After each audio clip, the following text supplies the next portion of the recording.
I came home from my deployment with combat injuries that left me learning how to walk again. My husband did not stay to hold my hand. Instead, he filed for divorce, emptied our accounts, and walked away with his mistress, leaving me alone with our 4-month-old baby.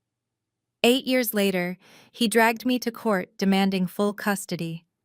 He thought I was just a broken veteran. He had no idea what the judge was about to read from my classified military file. The color drained from his face as he realized he had walked into a trap 8 years in the making. Before I continue this story, let me know where you are watching from in the comments below. Hit like and subscribe if you have ever had to stand up to toxic people who underestimated your worth. My name is Cassidy Bennett and I am 29 years old. The crisp autumn air of Washington, D.C. felt perfect this morning as I stood on the sidelines of the elementary school soccer field. The artificial turf smelled of morning dew and freshly cut grass. I held a warm cup of coffee in my hands, my eyes fixed on my 8-year-old daughter Mia. She was darting across the field in her bright yellow jersey, her ponytail flying behind her as she chased the ball. For a brief moment, everything felt peaceful. The chatter of other parents surrounding me, the sharp blast of the referee's whistle, and the distant hum of city traffic blended into a comforting suburban symphony. That fragile peace shattered instantly. I heard heavy, deliberate footsteps crunching against the gravel path leading up to the bleachers.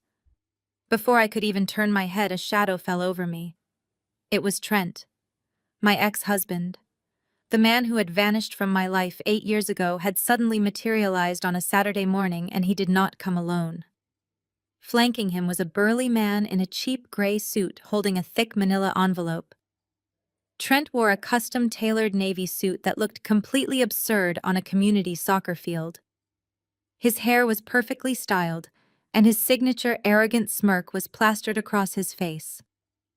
Before I could ask what he was doing here, the man in the gray suit stepped forward and violently shoved the heavy stack of legal documents directly into my chest.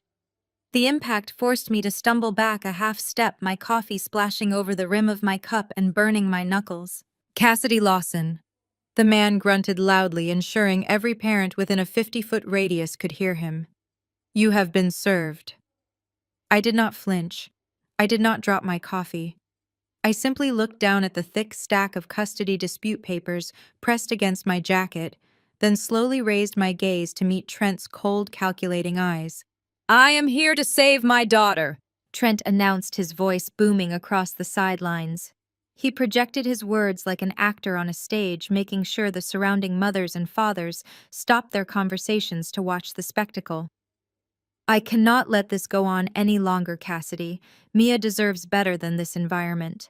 Right on cue, Sloane stepped out from behind Trent. She was the mistress he had left me for now, wearing a diamond wedding band and a designer trench coat that cost more than most people's cars. Sloane immediately began her theatrical performance. She pressed a manicured hand to her chest, her face twisting into an exaggerated mask of pity and concern. She turned her attention directly to the cluster of whispering soccer moms standing a few yards away. "It is just so tragic," Sloane said, her voice dripping with fake sympathy, deliberately loud enough for the entire crowd to hear. "Cassidy is a broken veteran. She came back with severe PTSD. It is truly heartbreaking to watch her struggle, but she is impoverished and mentally unstable. A child simply is not safe in her care." I felt the burning stares of the other parents boring into me. Sloane was weaponizing my past to humiliate me. 8 years ago, I was 21 and severely injured during a military intelligence operation. I spent months in a wheelchair fighting just to feel my legs again. Trent had walked into my hospital room at Walter Reed National Military Medical Center, looked at my shattered body, and decided I was too much of a burden. He filed for divorce while I was heavily medicated, drained our savings, and drove off with Sloane, leaving me to raise a 4-month-old baby completely alone. Now they were standing here trying to rewrite history, painting me as a fragile, damaged charity case. Sloane stepped closer, her expensive perfume suffocating the crisp morning air. She looked down at my practical boots and sensible jacket, her lips curling into a condescending smile. "Mia needs stability," Sloane continued, addressing the crowd more than me. She needs a healthy environment. Trent and I have a beautiful mansion with a massive backyard. We can provide her with a private education, proper medical care, and the emotional support that a traumatized person simply cannot offer. We are only doing what is best for the child. I remained entirely still, letting the heavy, suffocating silence stretch between us for a long moment. The other parents were holding their collective breath, desperately waiting for me to break down or cry. They fully expected the fragile, unstable woman Sloane had just confidently described to them all. They expected a helpless victim. They did not realize the slight stiffness in my walk was not a weakness, but a reminder of surviving an ordeal that would have crushed them. I gripped the custody papers tightly, my mind rapidly calculating every possible angle. Trent crossed his arms, leaning back with a victorious grin, believing he had secured his perfect public narrative. He thought he was dealing with the same helpless girl he had abandoned in a hospital bed. He was so incredibly wrong. I did not break eye contact with Sloane. Her heavily contoured face was a mask of triumphant malice, fully expecting me to crumble into a puddle of apologies and defensive tears. She wanted a screaming match. She wanted the erratic, unhinged behavior that would justify the heavy stack of legal documents currently pressed against my chest. Instead, I let a slow, terrifyingly calm smile touch the corners of my mouth. I stepped forward. The gravel crunched under my boots, breaking the heavy silence that had fallen over the spectators. A beautiful mansion, I repeated, my voice completely devoid of the panic they were so desperately trying to provoke. I spoke with a steady, crystalline clarity that carried effortlessly across the morning air, ensuring every single parent on those bleachers caught every syllable. You mean the 6-bedroom colonial property in Bethesda, correct? Sloane blinked, her fake sympathy faltering for a fraction of a second. Yes, she stammered, lifting her chin defensively. It is a proper home, a safe, secure environment for a child. It truly is stunning, I replied, my tone conversational but laced with a lethal edge. I know exactly how beautiful it is because I know exactly how much it cost. It is quite fascinating, Sloane, how the down payment for that very same safe, secure environment matches the exact dollar amount that disappeared from my joint savings account 8 years ago. The color began to drain from Sloane's face. Trent stepped forward, opening his mouth to interrupt my words, but my military training immediately kicked in. $42,500. I stated the number, ringing out like a gunshot over the quiet soccer field. That is the precise amount your wonderful husband emptied from our bank accounts. He executed that wire transfer on a Tuesday afternoon. Do you know where I was on that specific Tuesday? Sloane, I was not out shopping. I was lying in a medically induced coma at Walter Reed National Military Medical Center, attached to a ventilator, fighting for my life after an explosive device shattered my legs during a classified deployment. He left his 4-month-old baby with a neighbor, drained our entire life savings to buy that beautiful mansion with you, and served me with divorce papers the day I finally woke up and had to learn how to walk again. A collective gasp echoed from the soccer moms. The hushed whispers ceased. The judgmental glares aimed at me moments ago rapidly shifted onto Trent and his new wife. A mother holding a thermos stared at Trent with absolute disgust. The carefully constructed facade of the wealthy, benevolent couple trying to save a child from a broken veteran had just shattered into pieces. Sloane panicked. Her eyes darted wildly toward the whispering crowd, realizing the public relations disaster unfolding in real time. "Trent!" she hissed, grabbing his arm. "Do something." Realizing that his character assassination attempt had spectacularly backfired, Trent dropped the concerned father routine entirely. The mask slipped, revealing the ruthless, calculating narcissist I remembered all too well. His jaw clenched and his eyes darkened with a familiar, terrifying rage. He deliberately loomed over my smaller frame. "You always were a loudmouth," Trent sneered, his voice dropping to a harsh, venomous whisper intended only for my ears. "But your little sob story changes absolutely nothing, Cassidy. You can play the victim for these suburban housewives all you want. It will not save you in a court of law.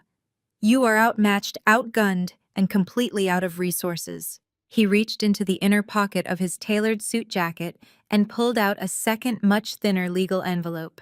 He tapped it against his palm, a sickening smirk returning to his face. "You think you are so smart?" Trent mocked, his tone dripping with absolute arrogance. "You think you can just stand here and embarrass us while you were busy being a martyr? My legal team was actually working. I did not just file for a custody modification today.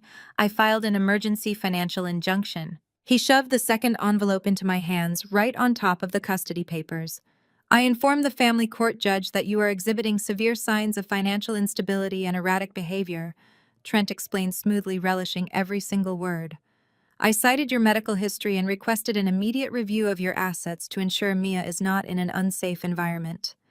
The judge agreed with my concerns. An ex parte order was signed late yesterday afternoon.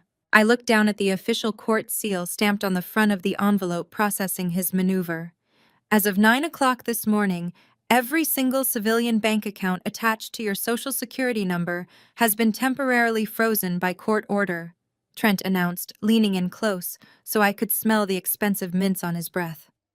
"You're checking your savings, your credit lines, all of it, locked tight until our preliminary hearing next month." The sheer malice of his strategy was undeniable. He was not just trying to take my daughter, he was trying to completely paralyze me. By freezing my civilian accounts, he believed he was cutting off my access to food, to rent, to basic survival necessities.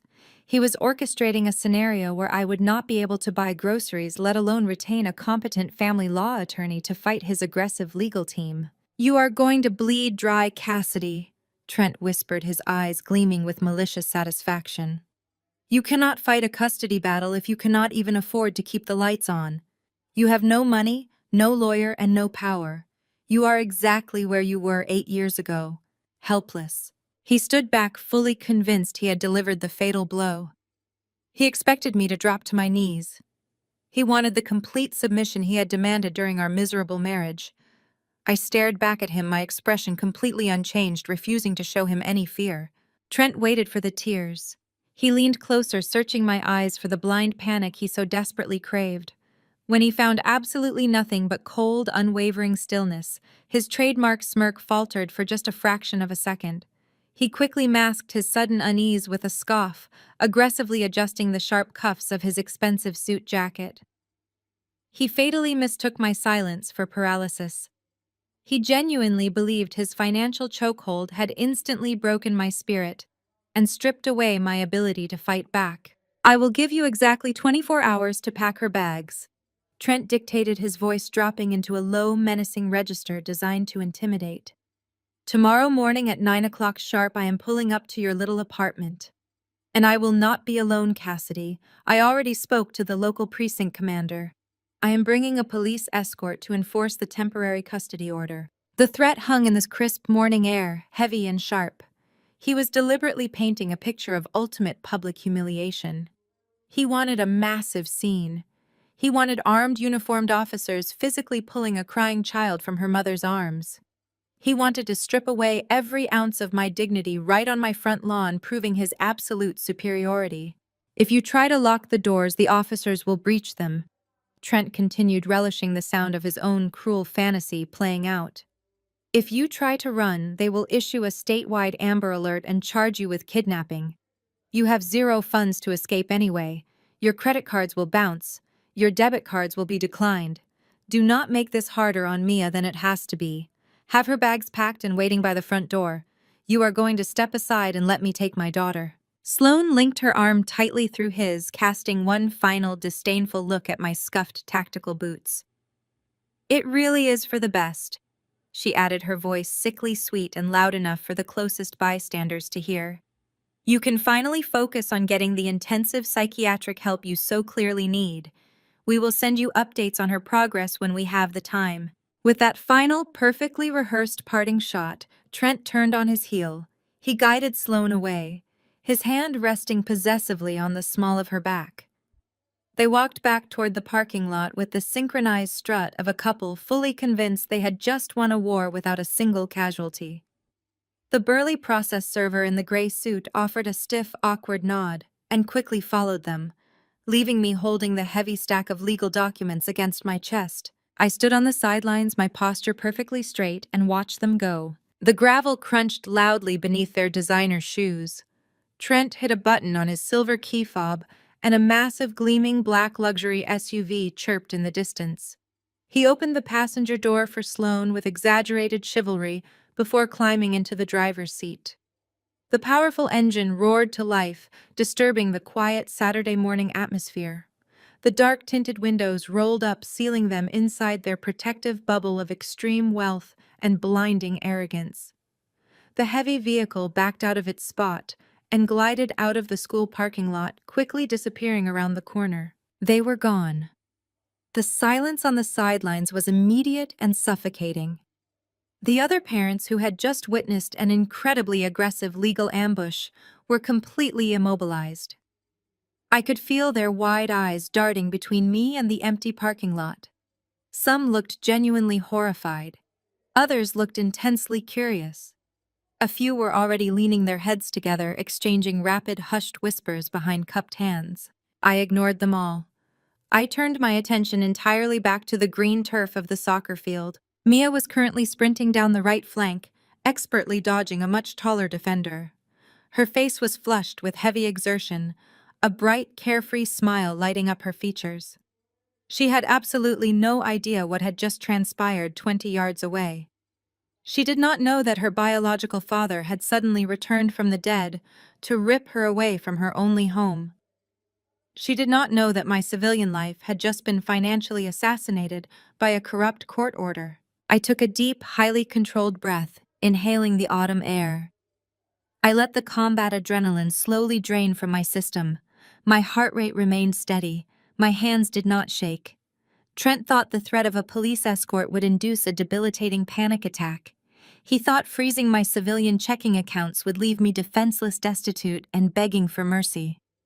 He was operating under the fatal assumption that my civilian identity was my only identity. I walked over to the cold metal bleachers where I had left my belongings.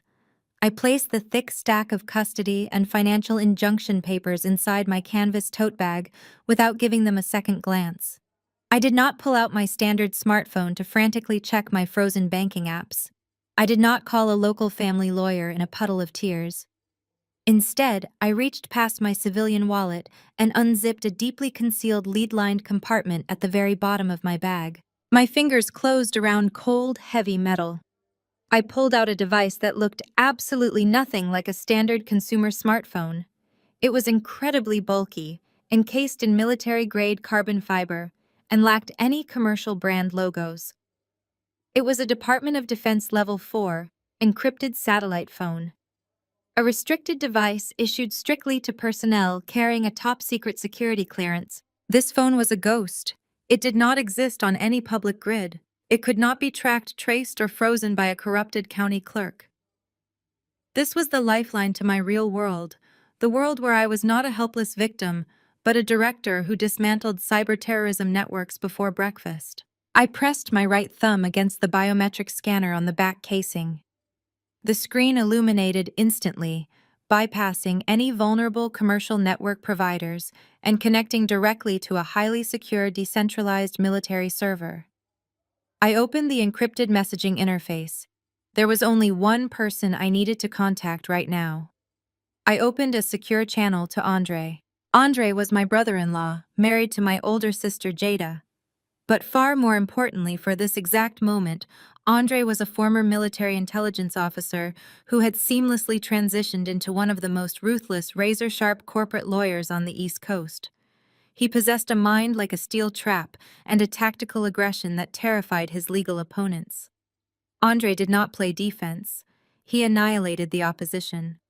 When I was in the hospital learning how to walk again, Andre was the one who sat by my bedside helping me meticulously piece together the forensic accounting trail of Trent's financial crimes. We had anticipated Trent's eventual return for years. We knew a man driven by fragile ego and hidden financial desperation would eventually try to weaponize the child he had so easily abandoned.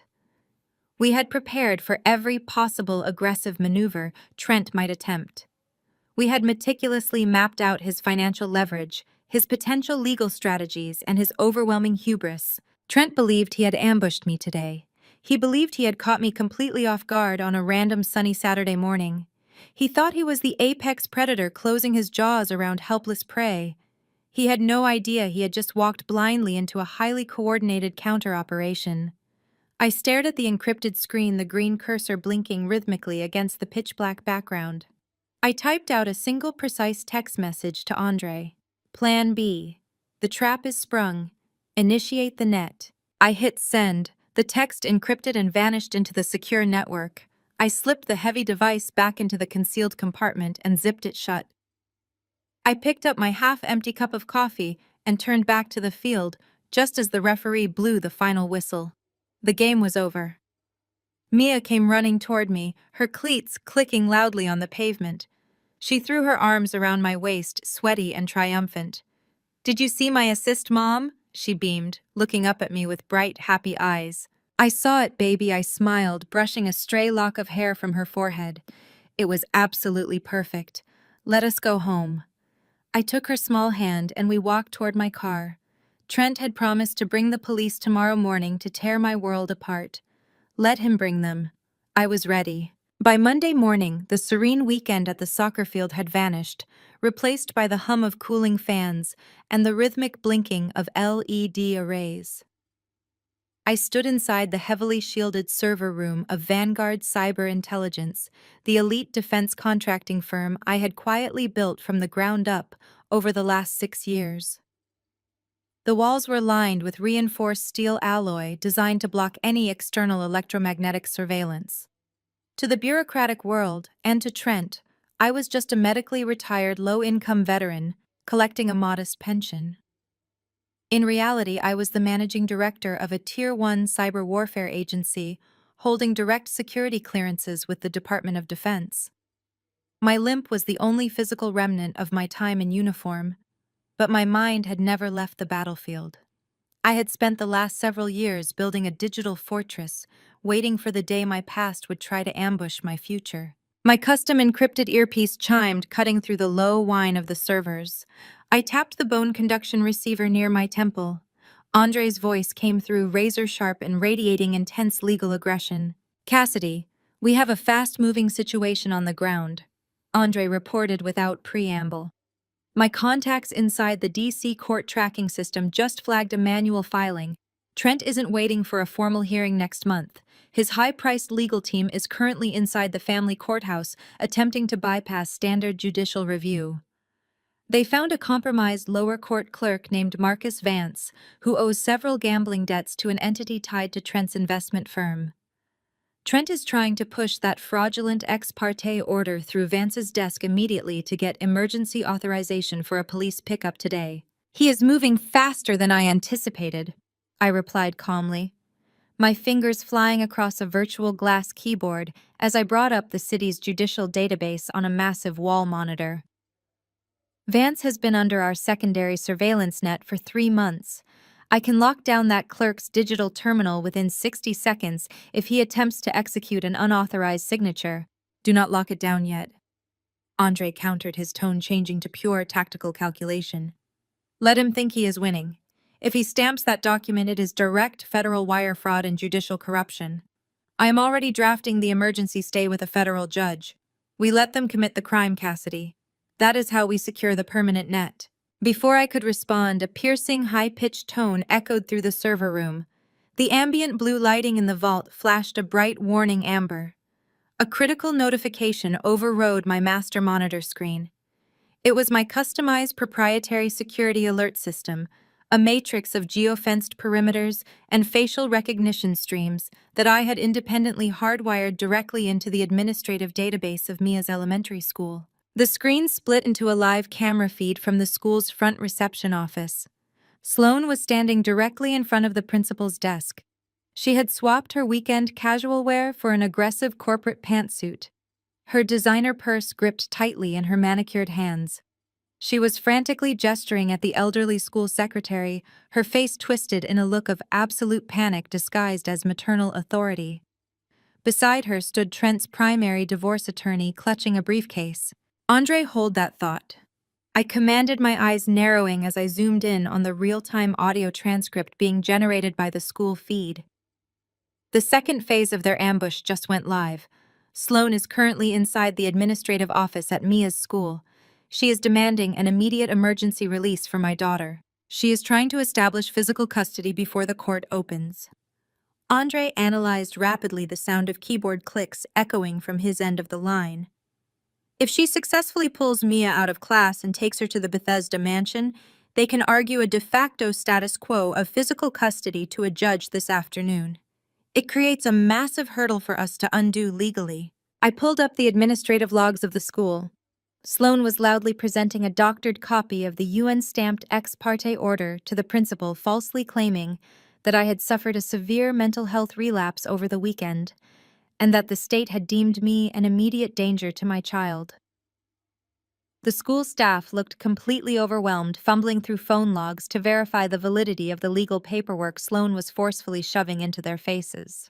"They are trying to steal my daughter from her classroom," I said, my voice dropping into an absolute sub-zero temperature. The calm baseline of my military intelligence training took over completely. There was no panic, no hesitation, only an immediate clinical execution of a counter-strike strategy. They want to use the school as a battleground to validate their corporate kidnapping. "I am tracking Sloan's vehicle registration via the city's intersection cameras right now," Andre stated, his legal mind moving with fluid precision. "You have exactly 12 minutes before the school administration yields to that lawyer's threats and releases Mia to her. I am dispatching a legal courier with an official notice of fraud to the school board, but you need to intercept them physically before they can clear the parking lot." "I am already on my way," I replied, grabbing my car keys from the secure console. I glanced back at the wall monitors where the amber warning lights continued to flash rhythmically against the server racks.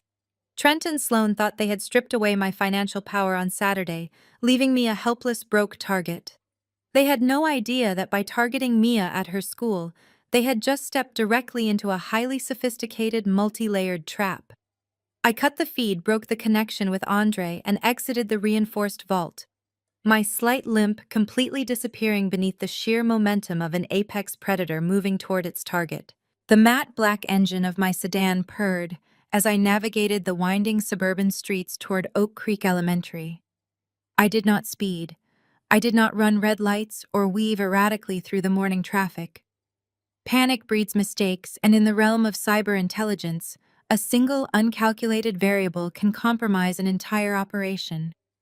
I drove with pure tactical precision, constantly analyzing distance time and environmental variables. My dashboard display, securely linked to my reinforced server vault, fed me a steady encrypted stream of real-time data. The micro GPS tracker, discreetly stitched into the inner lining of Mia's backpack, pulsed a solid green dot on my navigation map. It confirmed my daughter was still safely sitting at her desk, inside her second-grade classroom. Sloan had not reached her yet. The ambient temperature inside my car was cool, matching the icy resolve pumping through my veins.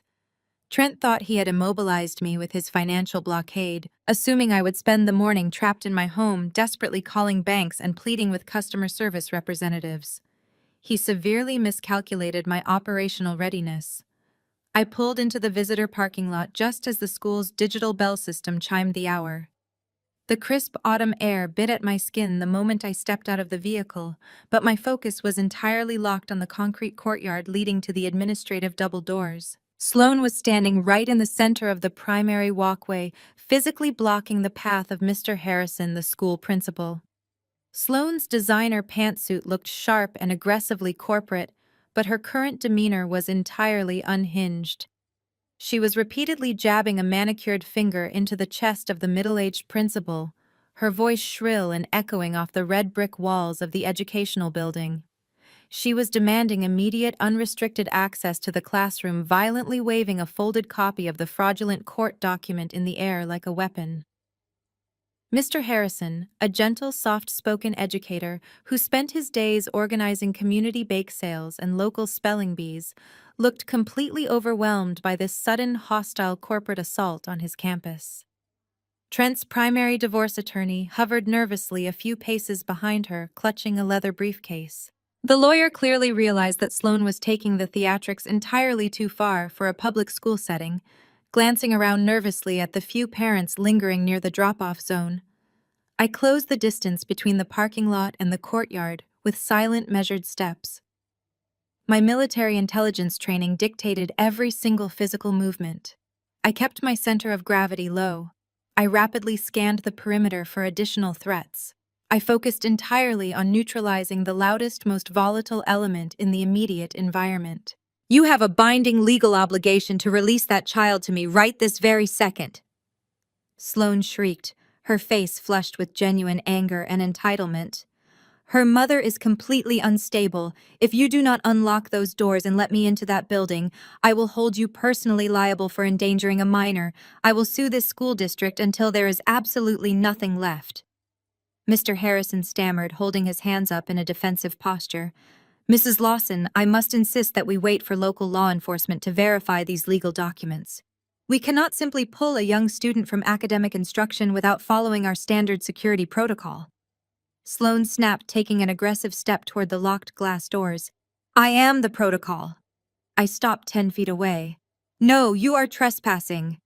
My voice was completely flat, entirely lacking any inflection of anger, fear, or hesitation. The words cut through the crisp morning air like a surgical blade.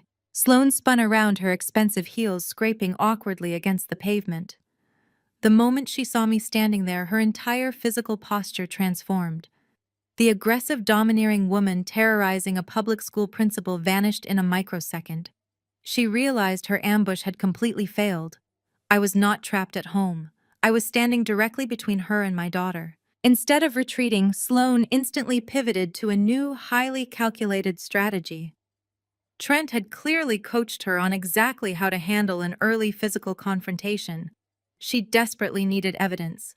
She needed to firmly build their fabricated narrative that I was a broken, dangerous, and volatile combat veteran. Sloane reached into her luxury handbag and pulled out her smartphone. She held it up with both hands, pointing the high-definition camera lens squarely at my face, and tapped the record button. A bright red recording light blinked ominously on the screen. Her performance was truly Oscar-worthy. Sloane deliberately forced her breathing to become shallow and ragged. She manufactured a look of absolute, unadulterated terror, her eyes widening dramatically as if she were staring down a rabid animal. She took a stumbling, exaggerated step backward, ensuring the camera captured her retreating from my supposedly threatening presence. Cassidy, please stay back, Sloane cried out, her voice suddenly quivering with highly rehearsed fear. Please, you are terrifying me. You are clearly having a severe psychological episode. I am just trying to protect little Mia from your violent delusions. Please do not hurt me. She was baiting the trap. She wanted me to lunge at the phone. She desperately needed me to raise my voice to swear to physically threaten her. A short video clip of a disabled veteran screaming at a new stepmother on school property would be all the leverage Trent's lawyers needed to sway a family court judge. They wanted a public meltdown. I gave them absolute ice. I did not raise my hands. I did not shout. I did not even break my steady stride. I simply continued walking forward, my steps perfectly paced, my posture upright and commanding. I bypassed Mr. Harrison entirely, placing myself firmly between the principal and the woman holding the camera. Help! Sloane whimpered, angling the phone to capture my steady approach, trying to frame it to look like an impending physical assault. Someone call the police. She is totally out of control. I stopped exactly 2 feet in front of her. The camera lens was leveled directly at my chest. I did not bat the phone away. I did not cover my face or flinch. Instead, I slowly, deliberately raised my chin and stepped fully into the center of the recording frame. I looked directly into the glass lens of her smartphone.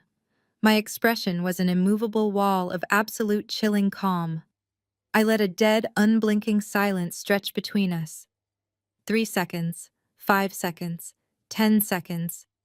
The only sound in the courtyard was the rustling of autumn leaves and Sloane's increasingly awkward fake hyperventilation. I let the camera record my total composure, utterly destroying the false narrative of a hysterical veteran.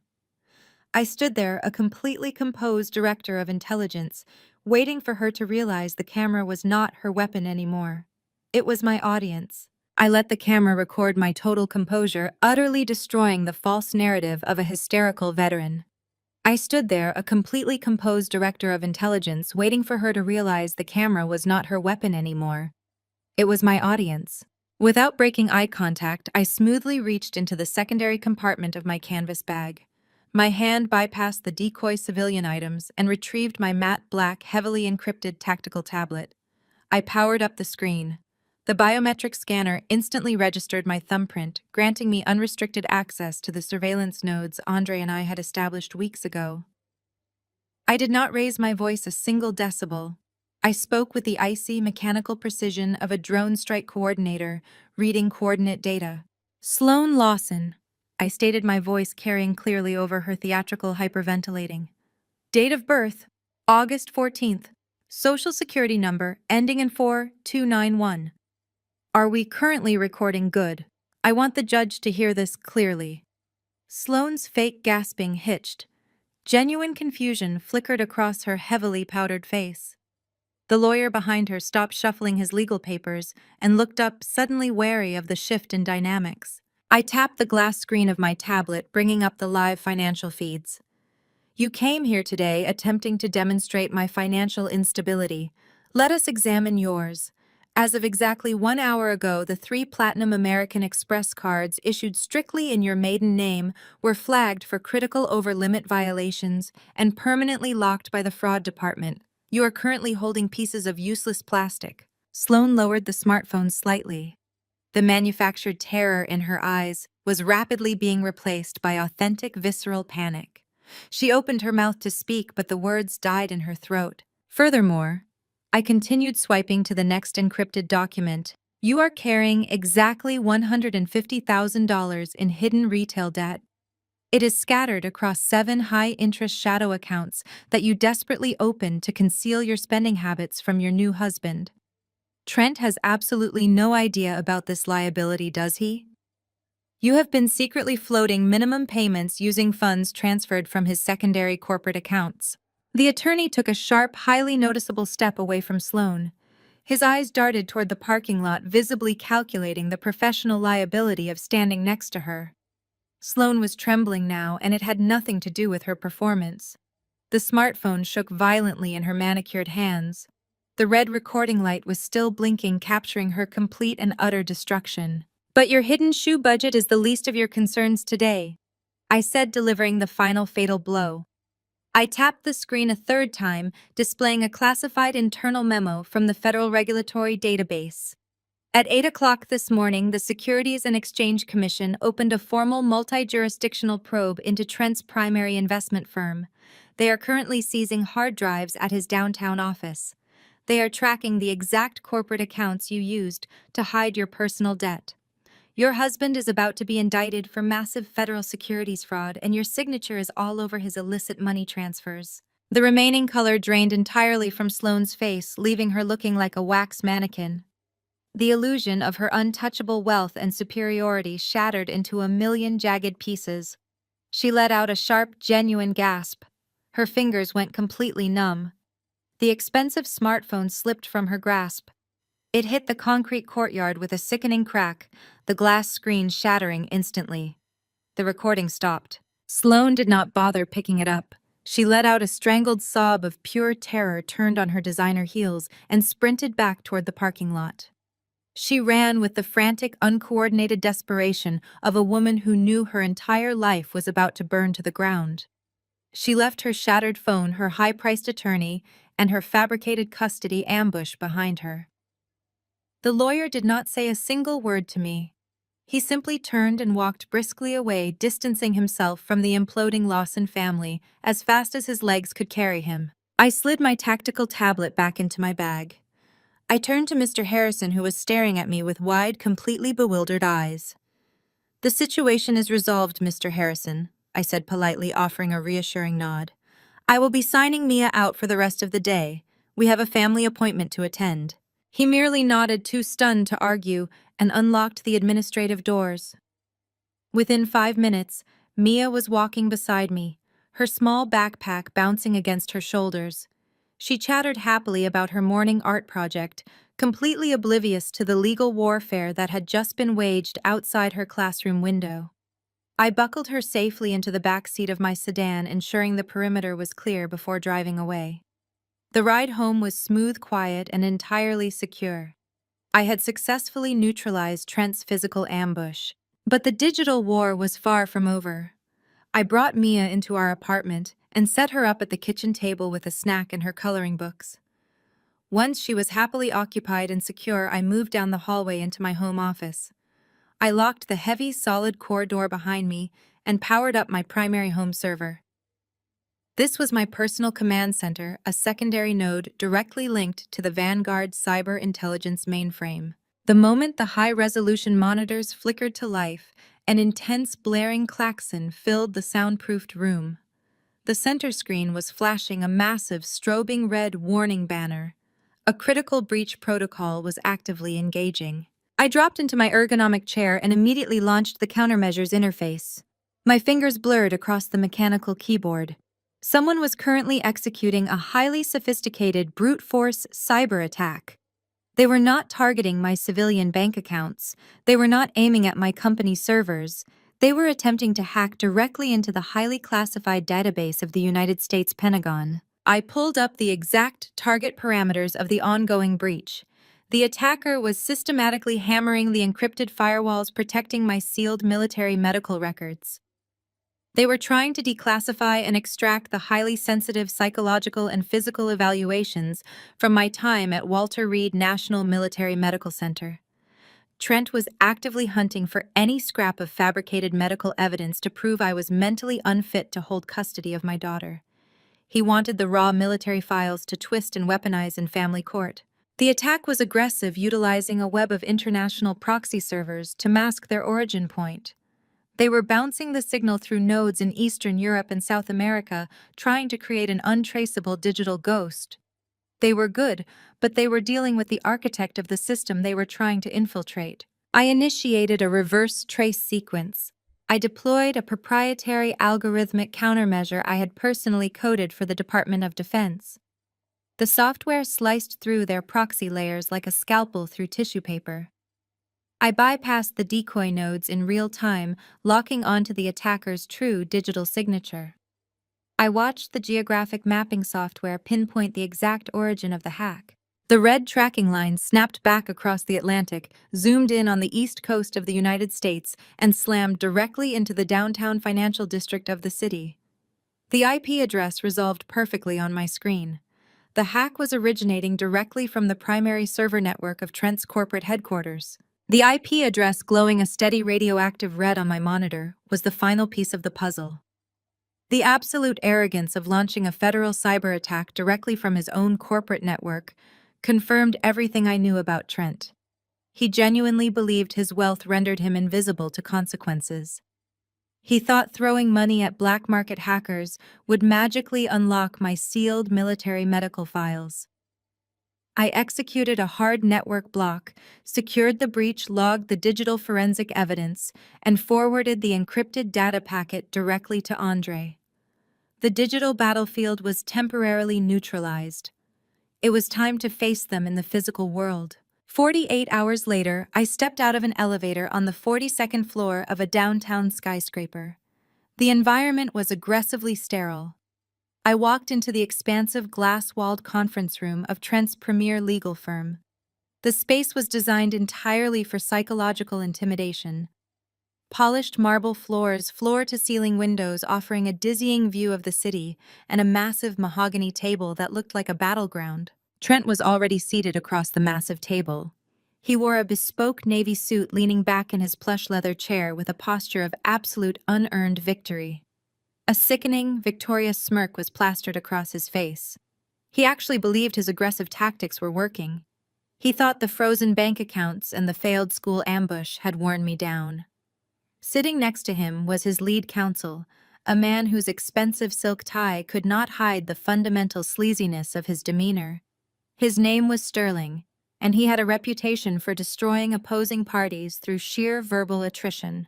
Andre sat beside me, immaculate in his own tailored suit, opening his notepad with slow, deliberate precision. The court reporter hit a button on her stenograph machine, and the official deposition commenced. Sterling did not waste a single second. He leaned forward, bracing his forearms on the mahogany surface, and launched a grueling, highly coordinated psychological assault. He completely bypassed standard preliminary questions and went straight for the jugular, attempting to weaponize the medical records his hackers had failed to steal. Let us be entirely honest about your current state of reality, Cassidy. Sterling began, his voice dripping with condescension. You are sitting here today attempting to portray yourself as a capable, stable mother. But we both know that is a complete fabrication. You survived a massive explosive blast. You spent weeks in a medically induced coma. The level of post-traumatic stress you carry must be absolutely paralyzing. I kept my hands folded neatly in my lap. I did not blink. I maintained perfect level eye contact with the attorney. It is incredibly common for severe trauma victims to experience deep psychological fragmentation. Sterling continued, his volume rising, attempting to dominate the acoustic space of the glass room. You are clearly disassociated. Your lack of emotion right now is not strength.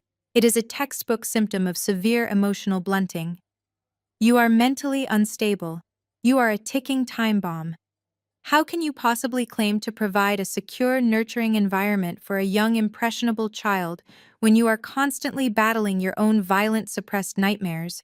Objection, Andre stated calmly, not even looking up from his notepad. Counsel is offering unverified medical testimony. My client is under no obligation to entertain amateur psychoanalysis. I am establishing a pattern of instability, Sterling fired back, pointing a gold pen at my face. Your ex-husband has grave concerns about your mental fitness, and quite frankly, his concerns are deeply validated by your severe physical limitations. Sterling stood up slowly, pacing the length of the glass wall behind Trent. He was shifting the angle of attack, moving from gaslighting my mental state to openly mocking my physical body. He wanted to degrade me on the official record. We all saw you walk into this room, Cassidy. Sterling sneered, his eyes dropping to my legs with blatant disgust. We all noticed the limp. It is pronounced. It is permanent. You are physically crippled. Your lower extremities were severely compromised by shrapnel. You require extensive physical therapy just to maintain basic mobility. Trent's smirk deepened into a full teeth-baring grin. He picked up his crystal water glass, taking a slow sip, thoroughly enjoying the spectacle of his high-paid attack dog tearing into my perceived vulnerabilities. He leaned forward, resting his elbows on the table, eager to watch me break. Raising a 7-year-old child requires stamina, Sterling dictated, leaning over the table to invade my personal space. It requires agility. Mia is growing. She is active. She runs, she plays sports, she requires a guardian who can physically keep up with her. You are a societal burden who can barely support her own body weight on a bad day. If Mia were to sprint into a busy street, you could not chase after her. If there were an emergency, you could not physically carry her to safety. You are fundamentally incapable of providing basic physical protection for your own daughter. The cruelty of his words was meant to humiliate me. It was a classic interrogation tactic designed to trigger shame, inadequacy, and a desperate defensive outburst. Sterling wanted me to cry. He wanted me to scream about my independence. He needed the court reporter to type out a frantic emotional meltdown that he could present to a judge as definitive proof of my inherent instability. He was trying to paint a picture of a discarded, broken weapon that had outlived its usefulness. I felt Andre shift slightly in his chair beside me, a silent signal of support, but he allowed the heavy silence to stretch. We had planned for this exact line of attack. I looked past Sterling entirely and locked my gaze directly onto Trent. His arrogant smile remained, but as the silence in the room stretched from 5 seconds to 10, a faint flicker of uncertainty began to chip away at his absolute confidence. He was waiting for the emotional explosion. He was waiting for the broken veteran to finally surrender. I sat perfectly still, my breathing slow and measured, analyzing their desperate, flailing strategy. They had absolutely nothing. Their cyber attack had failed. Their school ambush had failed. Their financial injunction had not produced a panicked surrender. Now they were reduced to throwing insults in a glass room, desperately trying to manufacture the very instability they needed to win their case. The deposition was meant to be a slaughter, but I was not the one bleeding. Sterling leaned closer, his face inches from mine, waiting for the crack in my armor. He expected tears. He expected a shouted, desperate defense of my motherhood. I gave him absolutely nothing. I simply breathed in the conditioned air of the high-rise office and let the silence stretch until it became profoundly uncomfortable for the men sitting across the table. Andre shifted his weight. The subtle rustle of his tailored suit signaled the end of my quiet endurance and the beginning of our offensive strike. "Are you quite finished, counselor?" Andre asked. His voice was a low, resonant baritone that commanded immediate authority. He did not sound like a typical corporate lawyer negotiating a settlement. He sounded exactly like the military intelligence officer he used to be directly addressing an insubordinate and wholly unprepared recruit. Sterling blinked visibly, thrown off balance by our total lack of emotional reactivity. "I am establishing the mother's physical and psychological deficits, which are highly relevant to any custody determination. You are establishing a profound lack of factual data." Andre countered smoothly, closing his lightweight legal pad and pushing it aside. "Since we are on the official record, let us pivot away from your amateur medical diagnoses and focus on empirical reality. Let us talk about fitness to parent. More specifically, let us talk about the plaintiff's capacity to provide the safe, secure, and stable environment he claims my client cannot." Trent scoffed loudly, rolling his eyes and adjusting his perfectly knotted silk tie. "I provide a multi-million-dollar estate. She lives in a 2-bedroom apartment. What is there to possibly discuss?" Andre did not smile. He reached down to his thick leather briefcase, resting on the polished marble floor. He unlatched the heavy brass clasps with 2 sharp clicks that echoed like gunshots in the quiet room. He pulled out a massive, tightly bound stack of documents, at least 4 inches thick, and dropped it squarely onto the center of the mahogany table. The heavy thud physically rattled Trent's crystal water glass. "Exhibit A." Andre announced, his gaze locking onto Trent with predatory focus. "A comprehensive forensic accounting analysis of loss and capital management, cross-referenced with your actual undoctored personal tax returns, spanning the last 36 months. The color instantly drained from Trent's face. The arrogant smirk vanished entirely, replaced by a rigid mask of sudden, paralyzing shock. Sterling immediately sat up straight, his defensive legal instincts flaring as he eyed the massive stack of paper. "Objection," Sterling snapped, reaching a hand out as if to physically block the documents from entering the space.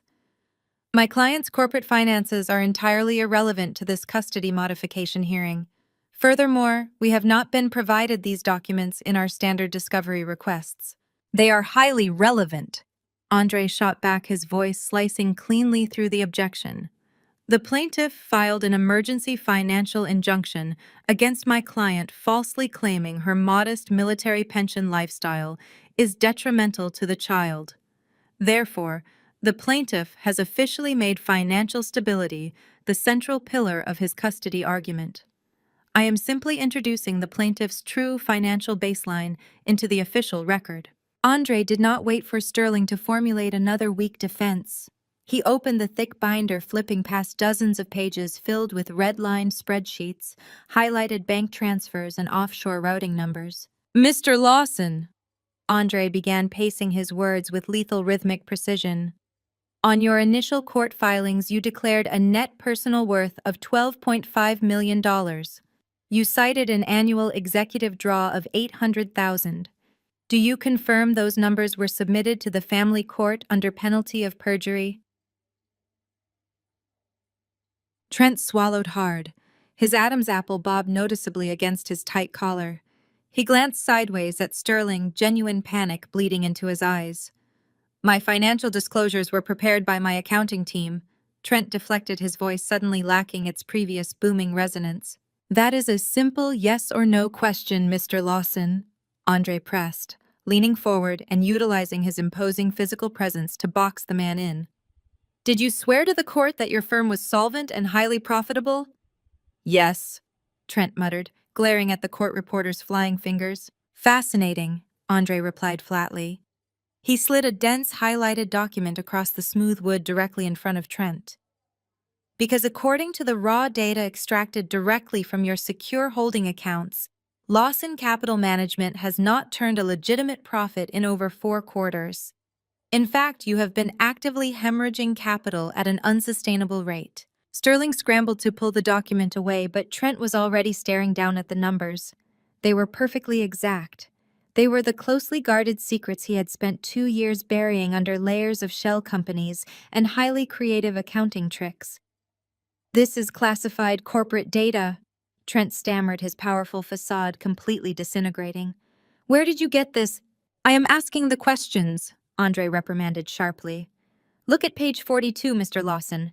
It details a series of high-risk, uncollateralized loans you secured from private, unregulated lenders over the past 8 months. You heavily leveraged the Bethesda mansion. You leveraged your wife's luxury vehicles. You even attempted to leverage the remaining funds you stole from my client's joint savings account 8 years ago." I sat back and watched the absolute destruction of my abuser. Trent was sweating now. Fine beads of perspiration formed on his forehead, catching the glare of the overhead lights. He was trapped.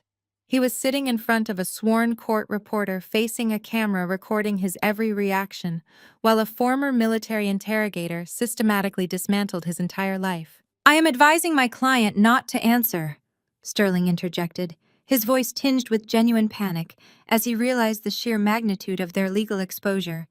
"This is a targeted ambush." "This is a deposition," Andre corrected coldly. "Mr. Lawson, let the record reflect that your business is operating on a massive, unrecoverable deficit. You are currently floating minimum debt payments by illegally commingling client investment funds with your personal accounts. You initiated this custody battle not out of paternal concern, but because you somehow discovered my client's cybersecurity firm is highly lucrative. You wanted to gain physical custody of Mia, to force a brutal child support mandate, effectively using my client's hard-earned wealth to bail out your failing empire."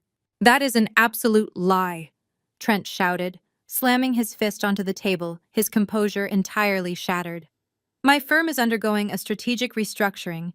We are facing temporary market headwinds. That is all. Market headwinds do not trigger imminent federal indictments." Andre countered, his voice dropping to a terrifyingly calm whisper. He slid one final piece of paper across the table. It was a formal internal audit summary, a document so highly restricted that Trent's own junior partners had never seen it. "Read the bottom line, Mr. Lawson. Read it aloud for the camera." Trent stared at the paper. His mouth opened, but no sound came out. His hands were trembling so violently he could not even pick up the document to examine it closer. "If you will not read it, I will," Andre stated, projecting his voice clearly for the stenographer to capture every single syllable. "The data confirms that Lawson Capital Management is entirely insolvent. Mr. Lawson, you are sitting here today demanding sole custody of a child while possessing zero liquid assets. I am asking you directly under oath and reminding you that perjury carries a mandatory state prison sentence. Is your firm currently preparing to file for Chapter 11 bankruptcy?" Sterling grabbed Trent's arm, whispering frantically into his ear. Trent looked like a cornered animal. He looked at the camera, then at the court reporter, and finally at me. He expected to see a gloating smile or a look of vindictive triumph. He saw only the cold, unyielding stare of the woman he had severely underestimated. He had nowhere left to run. The hard data was suffocating his lies. "Yes," Trent whispered, his voice cracking the single syllable, destroying his entire false reality. "We are filing for Chapter 11 by the end of the month." "Yes," Trent whispered, his voice cracking the single syllable, destroying his entire false reality. "We are filing for Chapter 11 by the end of the month." The admission hung in the sterile, climate-controlled air of the conference room like a physical weight. The rhythmic, mechanical tapping of the court reporter's stenograph machine was the only sound permanently etching Trent's ultimate defeat into the binding legal record. Sterling closed his eyes, pinching the bridge of his nose, as the stark reality of his client's perjury and absolute financial ruin materialized before him. His entire case built on the illusion of Trent's superior wealth, had just evaporated. Andre did not allow the silence to breed any comfort. He did not give them a single moment to regroup. He smoothly extracted a crisp manila folder from the secondary compartment of his briefcase, placing it onto the center of the mahogany table with calculated finality. "So we have firmly established your absolute financial insolvency, Mr. Lawson," Andre stated, his baritone voice, steady, authoritative, and unrelenting. "Your empire is a mirage. Now let us examine your sudden, inexplicable interest in a daughter you have practically ignored for the past 7 years. You filed an emergency ex parte motion for primary physical custody exactly 3 weeks ago. Why? I am her father." Trent snapped, his voice tight, defensive, and completely lacking its previous booming resonance. "I am deeply concerned for her welfare in the hands of an unstable, physically compromised woman. You have not attended a single parent-teacher conference in 4 years." Andre fired back, reading from a bulleted chronological timeline on his legal pad. "You have missed 3 consecutive birthdays. You routinely cancel your scheduled weekend visitations citing vague business obligations.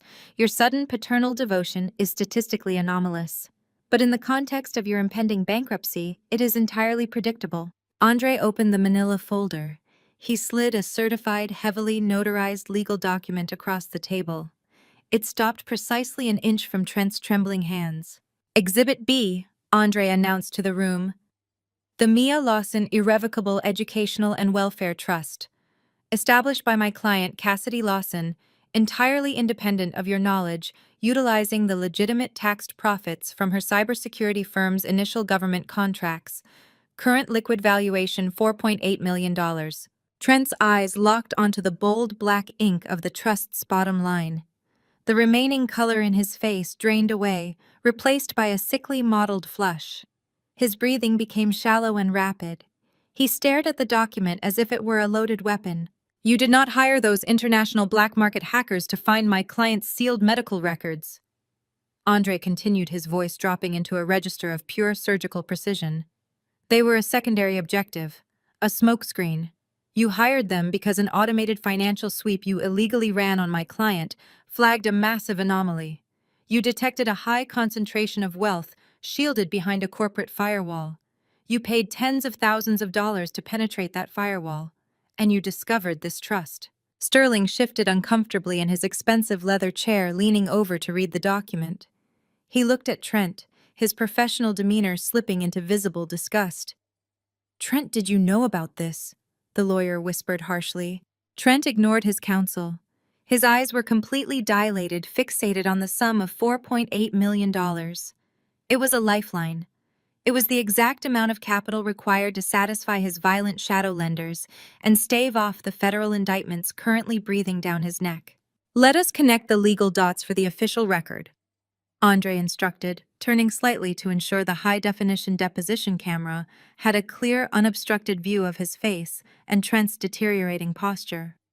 "Under current family court statutes, if you successfully petitioned for primary physical custody by painting my client as an incompetent disabled veteran, you would be perfectly positioned to file a secondary motion. You would immediately petition a judge to be named the primary financial conservator of your minor daughter's assets. You would gain unrestricted administrative access to a $4.8 million trust fund." "That is a baseless, defamatory accusation," Trent hissed, his jaw clenched so tightly the muscles trembled. "It is your exact operational playbook," Andre countered, seamlessly locking eyes with the broken man. "You have zero interest in raising Mia. You do not care about her school recitals, her pediatric appointments, or her emotional well-being. She is nothing to you but a convenient biological loophole. You view your 7-year-old daughter as a corporate bailout. You intended to pillage a trust fund built with the blood, sweat, and tactical brilliance of the woman you abandoned, all to save your pathetic, mismanaged Ponzi scheme from federal seizure." The sheer accuracy of the accusation struck the room like a physical shockwave. The absolute moral depravity of Trent's strategy was now exposed under the harsh, unblinking glare of the fluorescent lights. He was not a concerned father fighting for his child.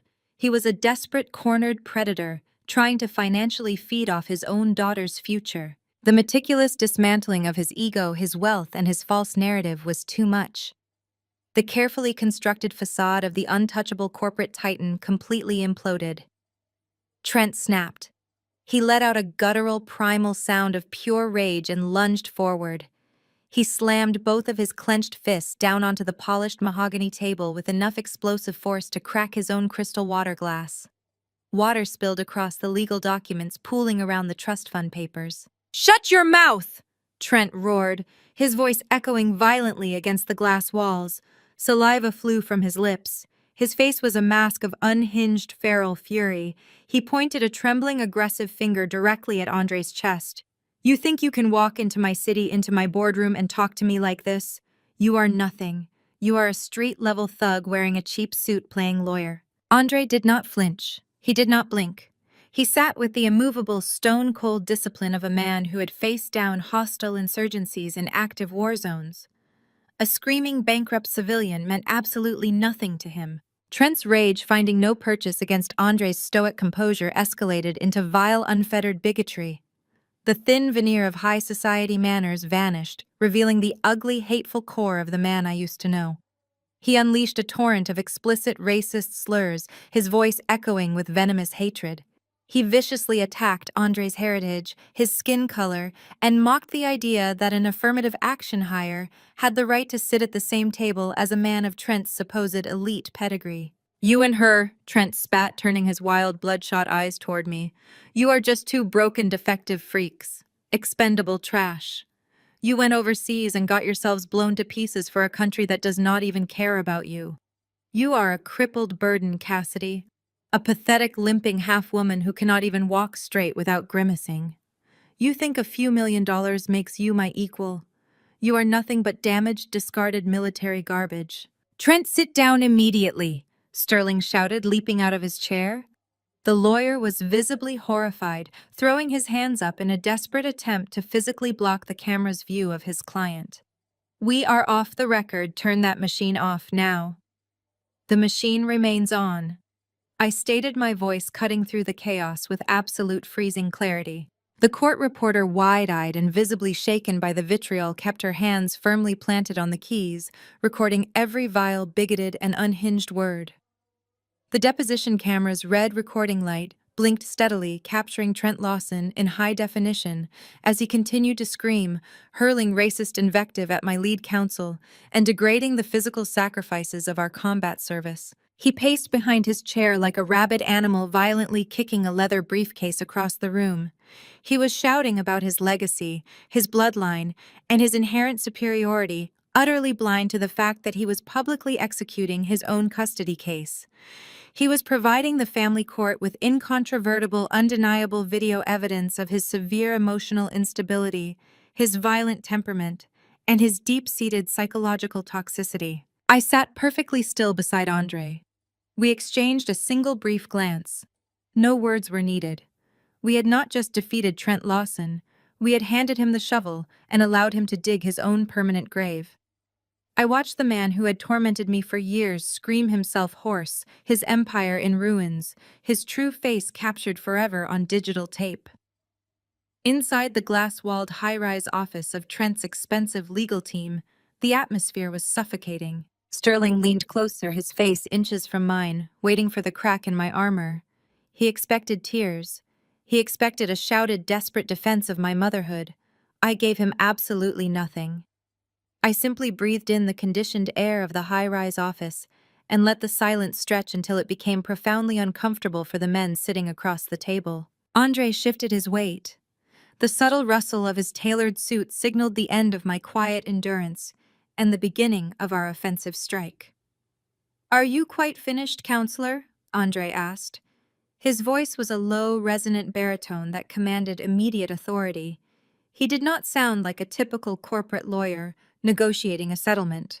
He sounded exactly like the military intelligence officer he used to be, directly addressing an insubordinate and wholly unprepared recruit. Sterling blinked, visibly thrown off balance by our total lack of emotional reactivity. "I am establishing the mother's physical and psychological deficits, which are highly relevant to any custody determination." "You are establishing a profound lack of factual data," Andre countered smoothly, closing his lightweight legal pad and pushing it aside. Since we are on the official record, let us pivot away from your amateur medical diagnoses and focus on empirical reality. Let us talk about fitness to parent. More specifically, let us talk about the plaintiff's capacity to provide the safe, secure, and stable environment he claims my client cannot. Trent scoffed loudly, rolling his eyes and adjusting his perfectly knotted silk tie. I provide a multi-million-dollar estate. She lives in a two-bedroom apartment. What is there to possibly discuss? Andre did not smile. He reached down to his thick leather briefcase resting on the polished marble floor. He unlatched the heavy brass clasps with two sharp clicks that echoed like gunshots in the quiet room. He pulled out a massive, tightly bound stack of documents at least 4 inches thick and dropped it squarely onto the center of the mahogany table. The heavy thud physically rattled Trent's crystal water glass. Exhibit A. Andre announced, his gaze locking onto Trent with predatory focus. A comprehensive forensic accounting analysis of Lawson Capital Management cross-referenced with your actual undoctored personal tax returns spanning the last 36 months. The color instantly drained from Trent's face. The arrogant smirk vanished entirely, replaced by a rigid mask of sudden paralyzing shock. Sterling immediately sat up straight, his defensive legal instincts flaring as he eyed the massive stack of paper. "Objection," Sterling snapped, reaching a hand out as if to physically block the documents from entering the space. "My client's corporate finances are entirely irrelevant to this custody modification hearing. Furthermore, we have not been provided these documents in our standard discovery requests." "They are highly relevant," Andre shot back, his voice slicing cleanly through the objection. "The plaintiff filed an emergency financial injunction against my client, falsely claiming her modest military pension lifestyle is detrimental to the child. Therefore, the plaintiff has officially made financial stability the central pillar of his custody argument. I am simply introducing the plaintiff's true financial baseline into the official record." Andre did not wait for Sterling to formulate another weak defense. He opened the thick binder, flipping past dozens of pages filled with red-line spreadsheets, highlighted bank transfers, and offshore routing numbers. "Mr. Lawson," Andre began, pacing his words with lethal, rhythmic precision.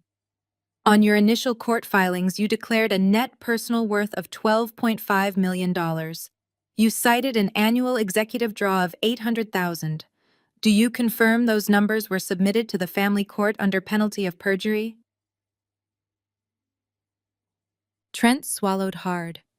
His Adam's apple bobbed noticeably against his tight collar. He glanced sideways at Sterling, genuine panic bleeding into his eyes. "My financial disclosures were prepared by my accounting team." Trent deflected his voice suddenly, lacking its previous booming resonance. "That is a simple yes or no question, Mr. Lawson," Andre pressed, leaning forward and utilizing his imposing physical presence to box the man in. "Did you swear to the court that your firm was solvent and highly profitable?" "Yes," Trent muttered, glaring at the court reporter's flying fingers. "Fascinating," Andre replied flatly. He slid a dense, highlighted document across the smooth wood directly in front of Trent. "Because according to the raw data extracted directly from your secure holding accounts, Lawson Capital Management has not turned a legitimate profit in over 4 quarters. In fact, you have been actively hemorrhaging capital at an unsustainable rate." Sterling scrambled to pull the document away, but Trent was already staring down at the numbers. They were perfectly exact. They were the closely guarded secrets he had spent 2 years burying under layers of shell companies and highly creative accounting tricks. "This is classified corporate data," Trent stammered, his powerful facade completely disintegrating. "Where did you get this?" "I am asking the questions," Andre reprimanded sharply. "Look at page 42, Mr. Lawson. It details a series of high-risk, uncollateralized loans you secured from private, unregulated lenders over the past 8 months. You heavily leveraged the Bethesda mansion. You leveraged your wife's luxury vehicles. You even attempted to leverage the remaining funds you stole from my client's joint savings account 8 years ago." I sat back and watched the absolute destruction of my abuser. Trent was sweating now. Fine beads of perspiration formed on his forehead, catching the glare of the overhead lights. He was trapped. He was sitting in front of a sworn court reporter, facing a camera recording his every reaction, while a former military interrogator systematically dismantled his entire life. I am advising my client not to answer, Sterling interjected, his voice tinged with genuine panic as he realized the sheer magnitude of their legal exposure. This is a targeted ambush. This is a deposition, Andre corrected coldly. Mr. Lawson let the record reflect that your business is operating on a massive unrecoverable deficit. You are currently floating minimum debt payments by illegally commingling client investment funds with your personal accounts. You initiated this custody battle not out of paternal concern, but because you somehow discovered my client's cybersecurity firm is highly lucrative. You wanted to gain physical custody of Mia, to force a brutal child support mandate, effectively using my client's hard-earned wealth to bail out your failing empire. That is an absolute lie, Trent shouted, slamming his fist onto the table, his composure entirely shattered. My firm is undergoing a strategic restructuring. We are facing temporary market headwinds, that is all. Market headwinds do not trigger imminent federal indictments. Andre countered, his voice dropping to a terrifyingly calm whisper. He slid one final piece of paper across the table. It was a formal internal audit summary, a document so highly restricted that Trent's own junior partners had never seen it. Read the bottom line, Mr. Lawson. Read it aloud for the camera. Trent stared at the paper. His mouth opened, but no sound came out. His hands were trembling so violently he could not even pick up the document to examine it closer. If you will not read it, I will, Andre stated, projecting his voice clearly for the stenographer to capture every single syllable. The data confirms that Lawson Capital Management is entirely insolvent. Mr. Lawson, you are sitting here today demanding sole custody of a child while possessing zero liquid assets. I am asking you directly under oath and reminding you that perjury carries a mandatory state prison sentence. Is your firm currently preparing to file for Chapter 11 bankruptcy? Sterling grabbed Trent's arm, whispering frantically into his ear. Trent looked like a cornered animal. He looked at the camera, then at the court reporter, and finally at me. He expected to see a gloating smile or a look of vindictive triumph. He saw only the cold, unyielding stare of the woman he had severely underestimated. He had nowhere left to run. The hard data was suffocating his lies. Yes, Trent whispered, his voice cracking, the single syllable destroying his entire false reality. We are filing for Chapter 11 by the end of the month. Trent collapsed back into his plush leather chair, his chest heaving violently beneath his expensive suit. The echoes of his racist, unhinged tirade hung in the chilled air of the conference room, a toxic cloud that completely suffocated his carefully curated image of a concerned father. The court reporter's fingers finally stopped flying across her stenograph machine, leaving a heavy, ringing silence. Sterling, the high-powered attorney who had walked into this deposition radiating aggressive arrogance, was now sweating profusely. Dark patches bloomed under the arms of his tailored shirt. He dragged a trembling hand across his pale face, fully comprehending the magnitude of the disaster. His client had just committed legal suicide on a high-definition recording.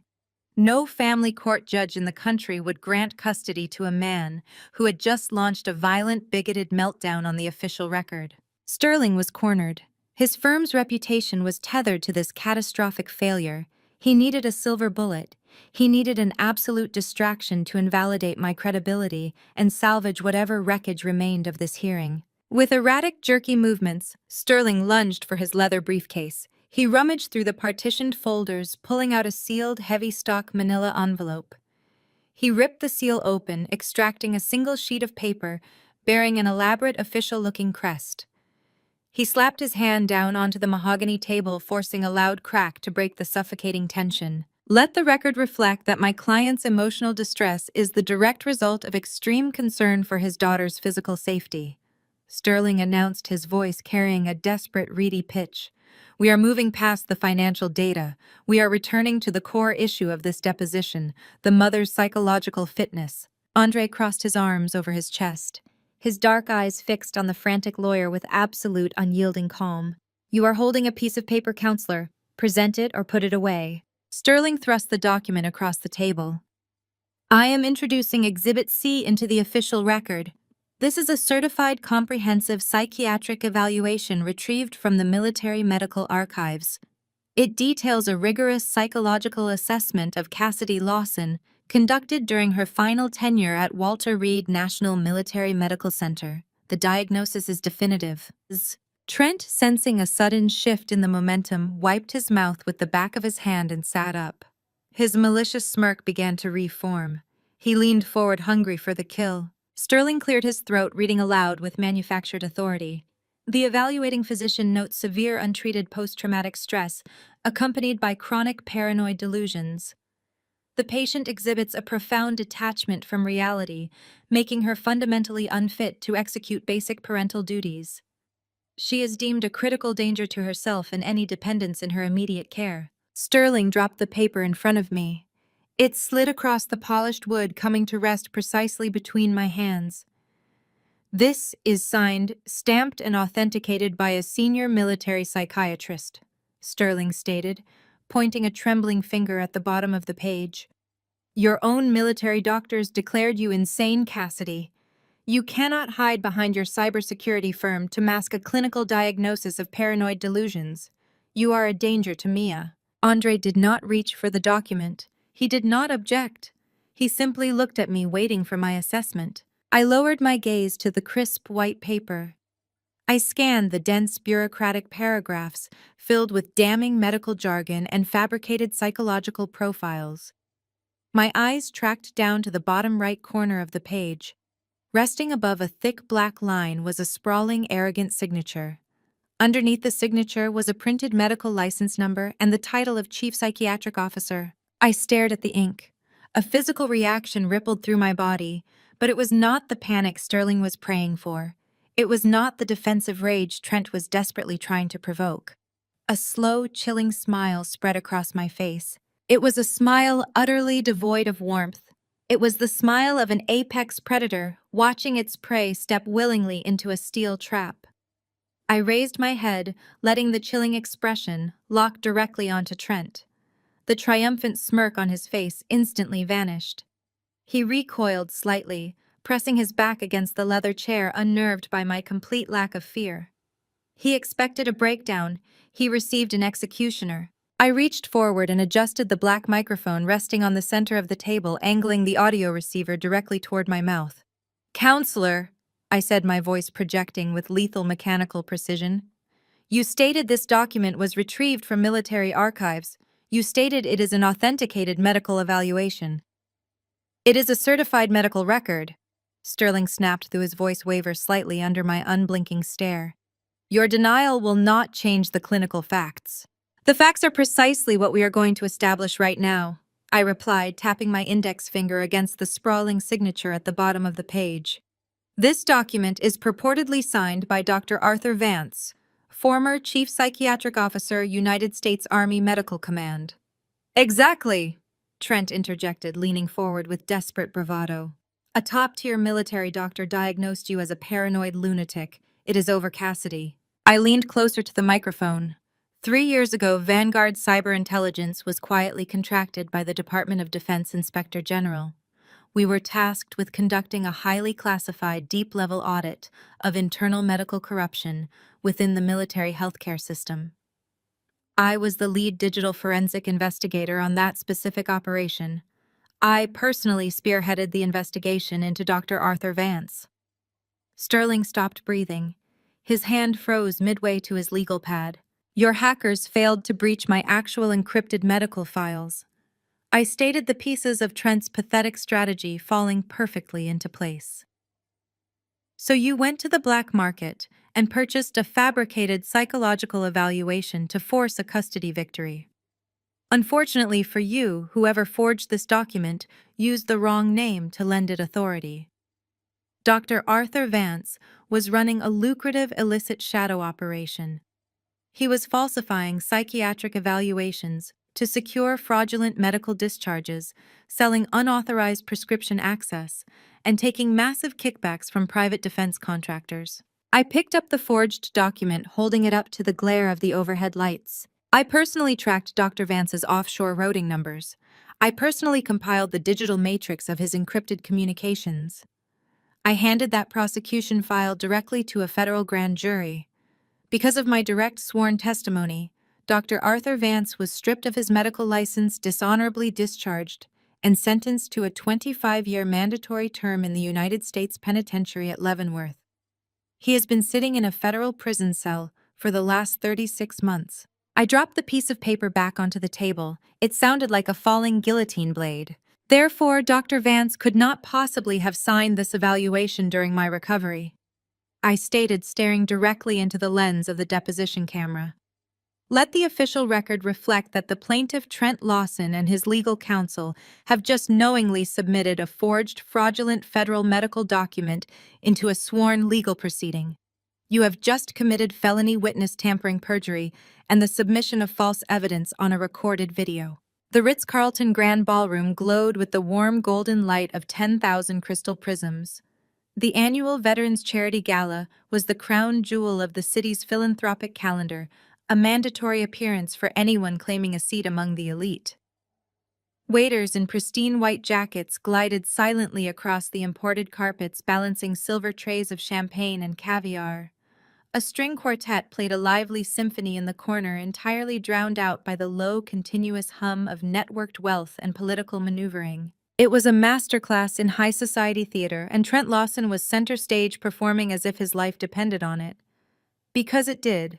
He wore a bespoke Tom Ford tuxedo that draped perfectly over his broad shoulders, projecting an aura of absolute financial invincibility. On his arm was Sloane, his new wife, dripping in borrowed diamonds and poured into a crimson silk gown. They looked exactly like the untouchable billionaire philanthropists they desperately pretended to be. To the untrained eye, Trent was the king of the ballroom. But from my vantage point on the elevated VIP mezzanine, standing quietly beside Andre, I could see the truth. I saw the fine sheen of sweat gathering at his temples despite the powerful air conditioning.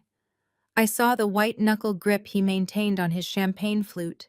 He was a dead man walking, floating on borrowed time and non-existent capital. The deposition had concluded 72 hours ago. The federal indictments were quietly being drafted. The Chapter 11 bankruptcy filing was inevitable. Yet here he was, executing a desperate scorched-earth public relations offensive before the legal hammer finally dropped. Trent and Sloane moved smoothly through the crowd, targeting the most influential figures in the room with predatory precision. Their first stop was Senator Robert Hastings, a powerful legislator who sat on the Armed Services Committee.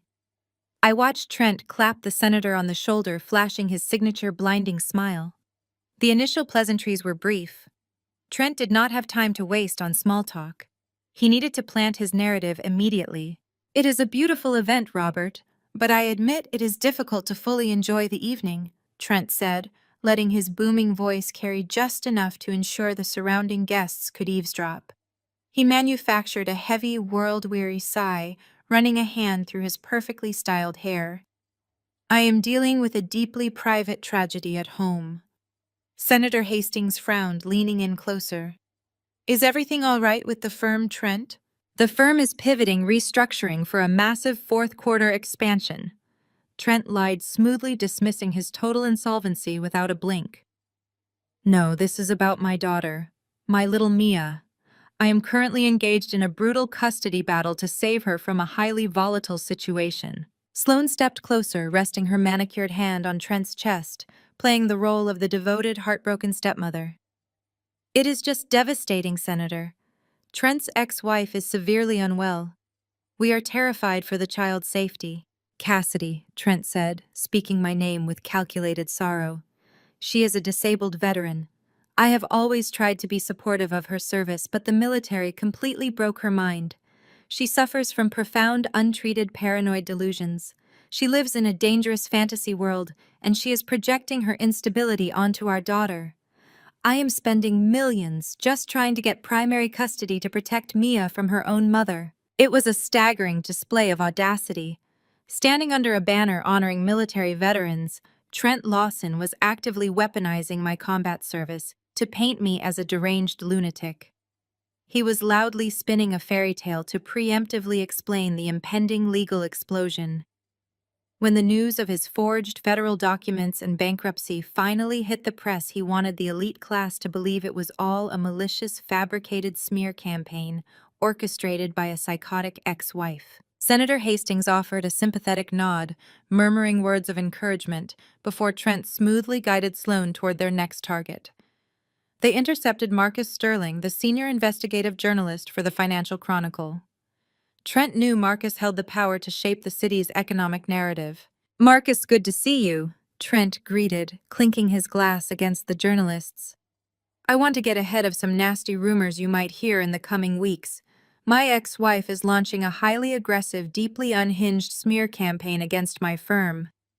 The journalist raised an eyebrow, his professional instincts kicking in. "A smear campaign over a custody dispute.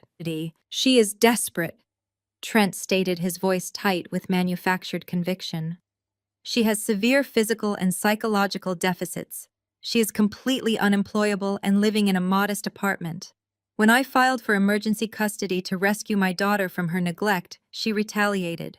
She is trying to use her background in cybersecurity to fabricate financial anomalies about loss and capital management. She wants to ruin my reputation to force a settlement." "It is a tragedy," Sloan chimed in, shaking her head. "She is so consumed by bitterness and her own deranged delusions that she is willing to destroy Trent's business just to keep a child she cannot even properly care for. We are just praying the family court judge sees through her violent instability before Mia is irreparably harmed." I leaned against the brass railing of the mezzanine, watching them systematically poison my name across the ballroom. They moved from politicians to bankers, from media moguls to charity organizers, repeating the same toxic script. I was the unstable, broken veteran. I was the disabled, vindictive ex-wife. Trent was the heroic, wealthy father sacrificing his peace to save his little girl. "He is working very hard to set the stage," Andre murmured, his voice a low rumble beside me. His dark eyes tracked Trent's movements with analytical detachment. "He is trying to insulate himself within the social elite. He believes if he repeats the lie loudly enough to the right people, it will become the accepted truth." "He is digging the hole deeper," I replied, my voice steady, entirely unaffected by the vile accusations floating up from the ballroom floor. "Every person he lies to tonight is a future witness to his absolute fraud." Down below, Trent signaled a photographer. He and Sloan posed beside a massive, oversized novelty check made out to the Veterans Charity Foundation for $50,000. It was a check written on an empty account, a promise built on pure air. He flashed his perfect, arrogant smile for the cameras, projecting the illusion of a benevolent titan of industry. He was shaking hands, accepting praise, and playing the victim of a deranged woman, entirely oblivious to the fact that his entire performance was nothing more than a lavish prelude to his imminent destruction. The string quartet's lively symphony abruptly faltered, a discordant scrape of a cello bow slicing through the ambient hum of the ballroom. It was a microscopic break in the rhythm of the high society machinery, but in a room vibrating with calculated awareness, it was enough. Heads began to turn toward the grand marble staircase that swept down from the mezzanine into the main hall. I stepped into the cascading golden light. There was no limp. There was no hesitation. I did not rely on the polished mahogany cane Trent loved to describe in his court filings, nor was I confined to the wheelchair he claimed permanently tethered me to a state of helpless dependency. I wore a backless midnight blue silk gown that moved like liquid glass, the sleek architecture of the dress accentuating the physical strength I had spent years quietly rebuilding. The fabric swept against the marble steps as I descended with absolute predatory grace. Every movement was precise, rooted in unwavering confidence. The whispered conversations across the Ritz-Carlton floor began to physically die out, replaced by a stunned, spreading silence. I was not alone. The men flanking me were not hired security or corporate lackeys. To my right walked General James McMillan, chairman of the Joint Chiefs, resplendent in his full dress uniform, his chest heavy with rows of combat ribbons. To my left was Governor Thomas Sterling, the most influential political figure in the state. They did not escort me out of courtesy. They moved with me in a formation of profound, undeniable respect. "Director Bennett," General Macmillan said, his voice carrying clearly over the hushed crowd as he offered his arm for the final step. He used my maiden name, my professional operational title, the name attached to the Vanguard cyber intelligence firm that held the keys to the Pentagon's most sensitive network architecture. "The room is yours." "Thank you, General," I replied smoothly, resting my hand lightly on his forearm. The impact of that single interaction rippled through the elite crowd like a seismic shock. This was the Veterans Charity Gala, an environment where military rank and political influence dictated the absolute hierarchy of power. And the men sitting at the very apex of that hierarchy were publicly deferring to me. Across the ballroom floor, standing beside his fraudulent novelty check, Trent froze. His champagne flute stopped halfway to his mouth. The vibrant color violently drained from his face, leaving his skin a sickly translucent gray. Sloane's manicured hand dropped from his arm, her mouth slightly open as she stared at the staircase. They had spent the last hour painting a masterpiece of deception, depicting me as a deranged, crippled dependent. Now the living, breathing antithesis of their lie had just walked into the room and commanded it. I did not immediately look at my ex-husband. I let him twist in the wind. I moved onto the main floor, immediately intercepted by a wave of defense contractors, tech executives, and high-ranking government officials. "Director," a 4-star admiral greeted, offering a crisp, respectful nod. "Your team's latest threat assessment matrix on the Eastern European grid was flawless. The committee is reviewing the budget expansion for your firm tomorrow morning. We are prepared for the briefing, Admiral," I responded, my voice carrying the steady, resonant authority of a woman who controlled a highly lucrative federal contracting empire. "My chief analysts will have the raw data packets securely routed to your office by dawn." Trent was trapped. He was pinned against the backdrop of his own photographic stunt, surrounded by the same journalists and bankers he had just contaminated with his fabricated sob story. Marcus, the investigative journalist from the Financial Chronicle, stood 10 feet away from Trent, his eyes darting between my commanding presence and Trent's rapidly disintegrating posture. The journalist was highly intelligent.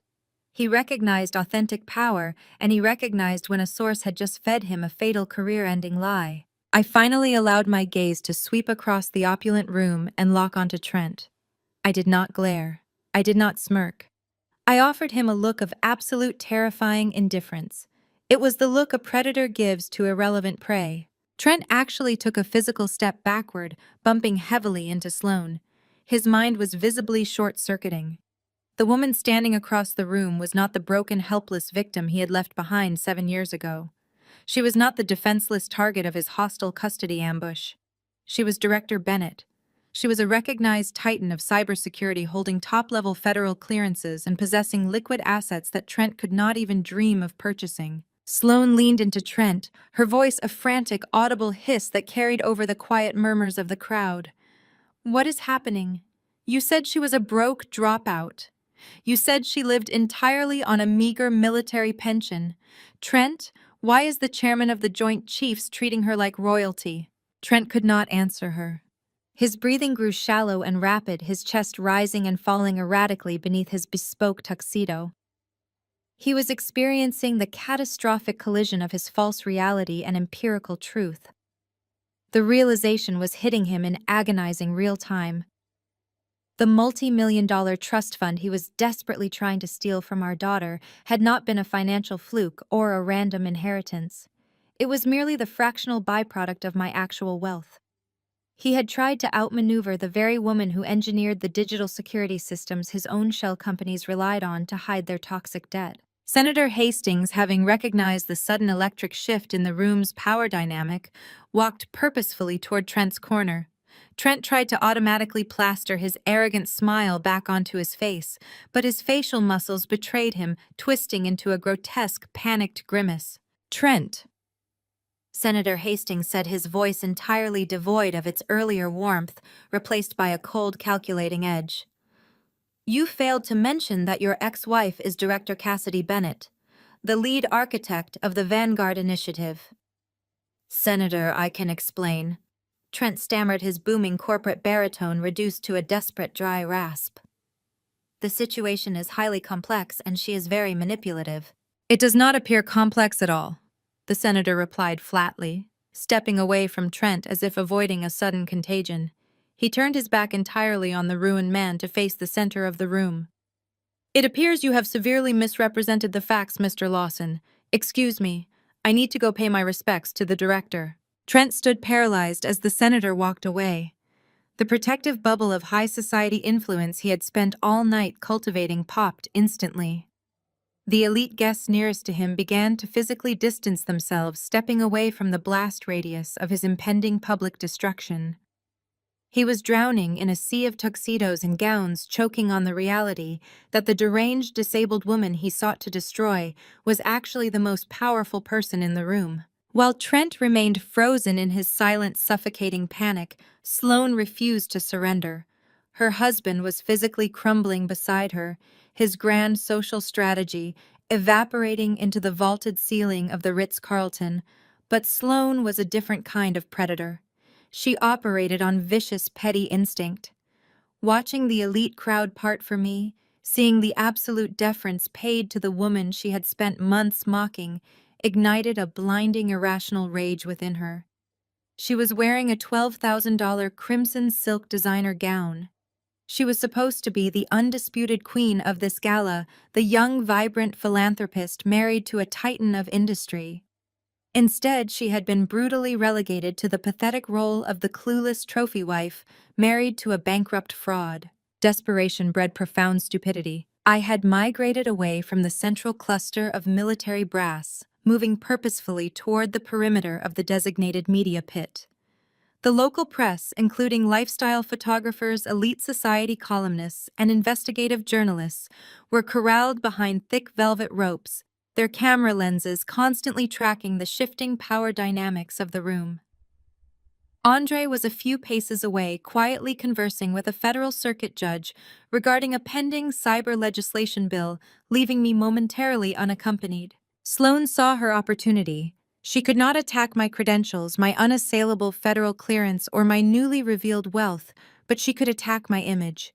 She could manufacture a crude physical humiliation to shatter the immaculate poise that was currently terrifying her husband. If she could make me look unhinged, clumsy, or humiliated, she could salvage a fractured sliver of their narrative. I tracked her aggressive approach in the reflection of a mirrored pillar, long before she reached my flank. Situational awareness was not a skill that simply faded with time or civilian life. It was a permanent neurological baseline, a survival mechanism forged in active combat zones and honed to a razor's edge in the cutthroat arenas of global cyber warfare. I watched her snatch a full glass of dark, heavy Merlot from a passing waiter's silver tray. Her grip on the delicate crystal stem was white-knuckled, the knuckles stark white against her tanned skin. Her eyes were fixed squarely on the back of my midnight blue silk gown. The tactical geometry of the room was immediately obvious. She was angling her trajectory to corner me against the velvet ropes of the media pit, deliberately maneuvering me into a space where evasion would look like a retreat. The flashing bulbs of the cameras would guarantee that whatever happened next would be immortalized in high definition on the front pages of tomorrow's society columns. I turned slowly to face her just as she breached my personal space. Cassidy. Sloane cooed her voice, a saccharine high-pitched trill, engineered to slice through the ambient noise and draw the attention of the nearby journalists. Her eyes were wide, feigning a look of surprised delight that did not reach the cold, furious corners of her gaze. I had no idea you were on the guest list. Trent mentioned you rarely leave your apartment these days. She stepped uncomfortably close. The heavy, expensive scent of her floral perfume failed to mask the sharp metallic tang of her own adrenaline. She was not aiming for a conversation. She was aiming for a collision. I go exactly where I am needed, Sloane. I replied, my voice a calm, flat line that offered her absolutely nothing to work with. I did not shift my weight. I remained perfectly grounded, my posture relaxed but deeply coiled with latent energy.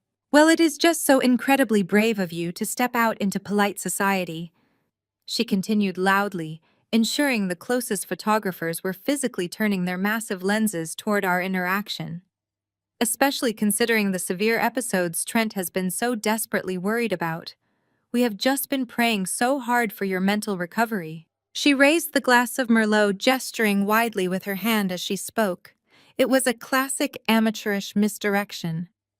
I read the tightening of her shoulder muscles, the slight shift of her hips. She intended to step forward, feign a clumsy stumble on the hem of her own heavy gown, and drive the entire contents of the glass directly into the center of my chest. The dark red wine would completely destroy the midnight blue silk, leaving me looking like a soaked, disheveled, and unstable mess in front of the city's elite media apparatus. She lunged.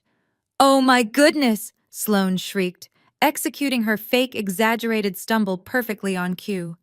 She thrust the heavy crystal glass forward, the dark liquid already surging aggressively over the rim, aimed straight for my bodice.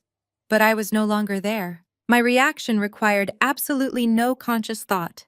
It was pure, unadulterated muscle memory. A combat-trained pivot executed in a fraction of a second. I dropped my right shoulder slightly and shifted my core weight onto my left heel, rotating my entire body precisely 45 degrees out of her trajectory. I did not stumble. I did not retreat.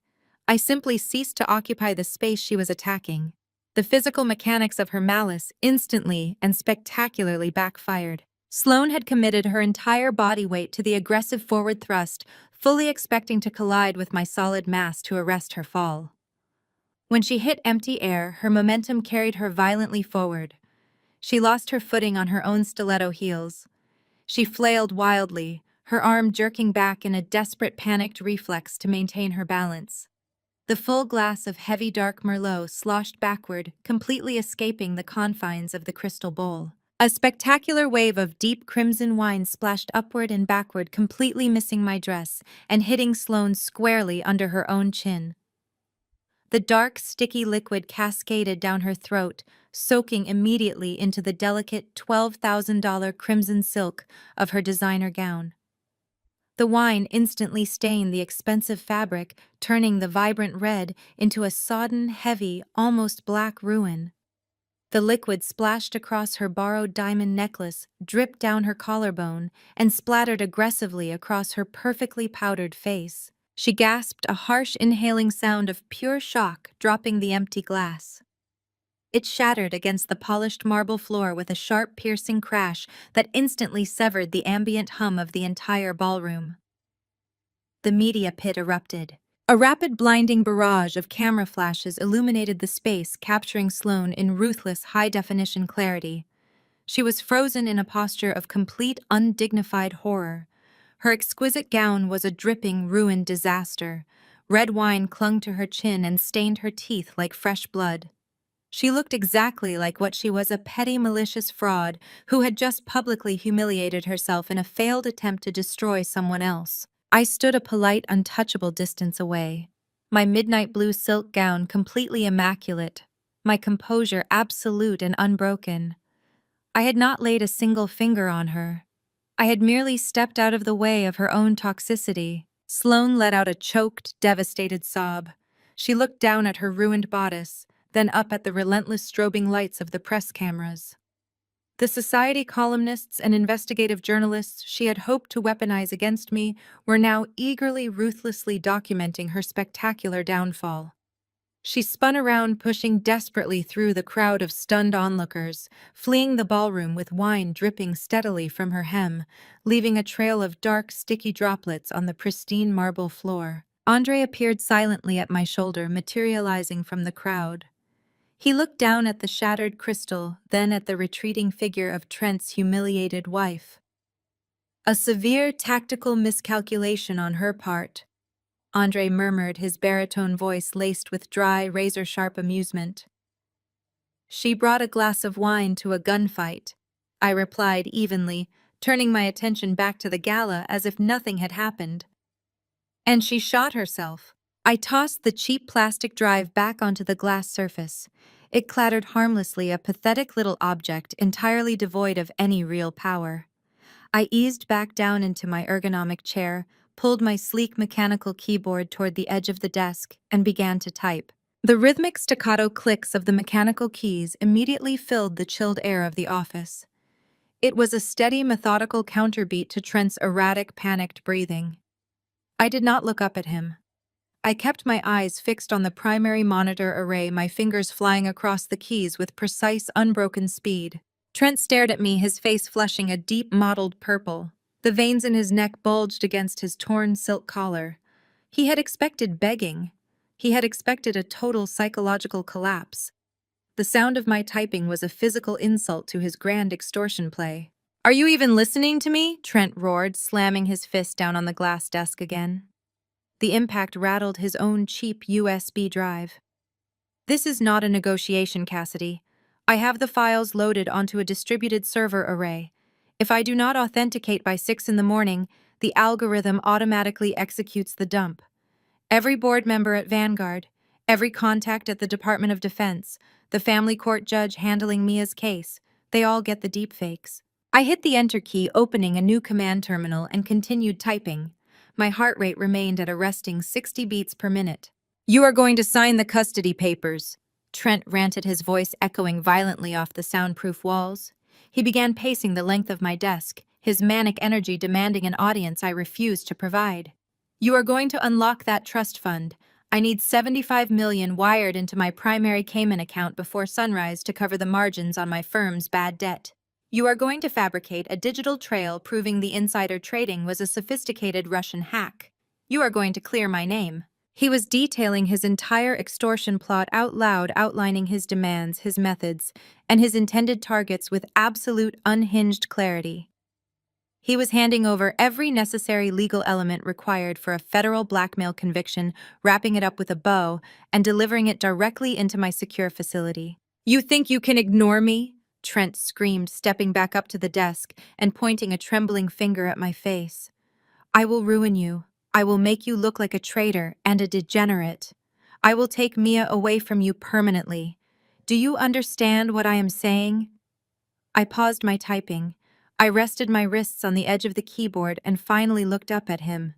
"I understand exactly what you are saying, Trent," I replied, my voice a calm conversational murmur that sliced cleanly through his screaming. "I am just marveling at how profoundly pathetic you have become."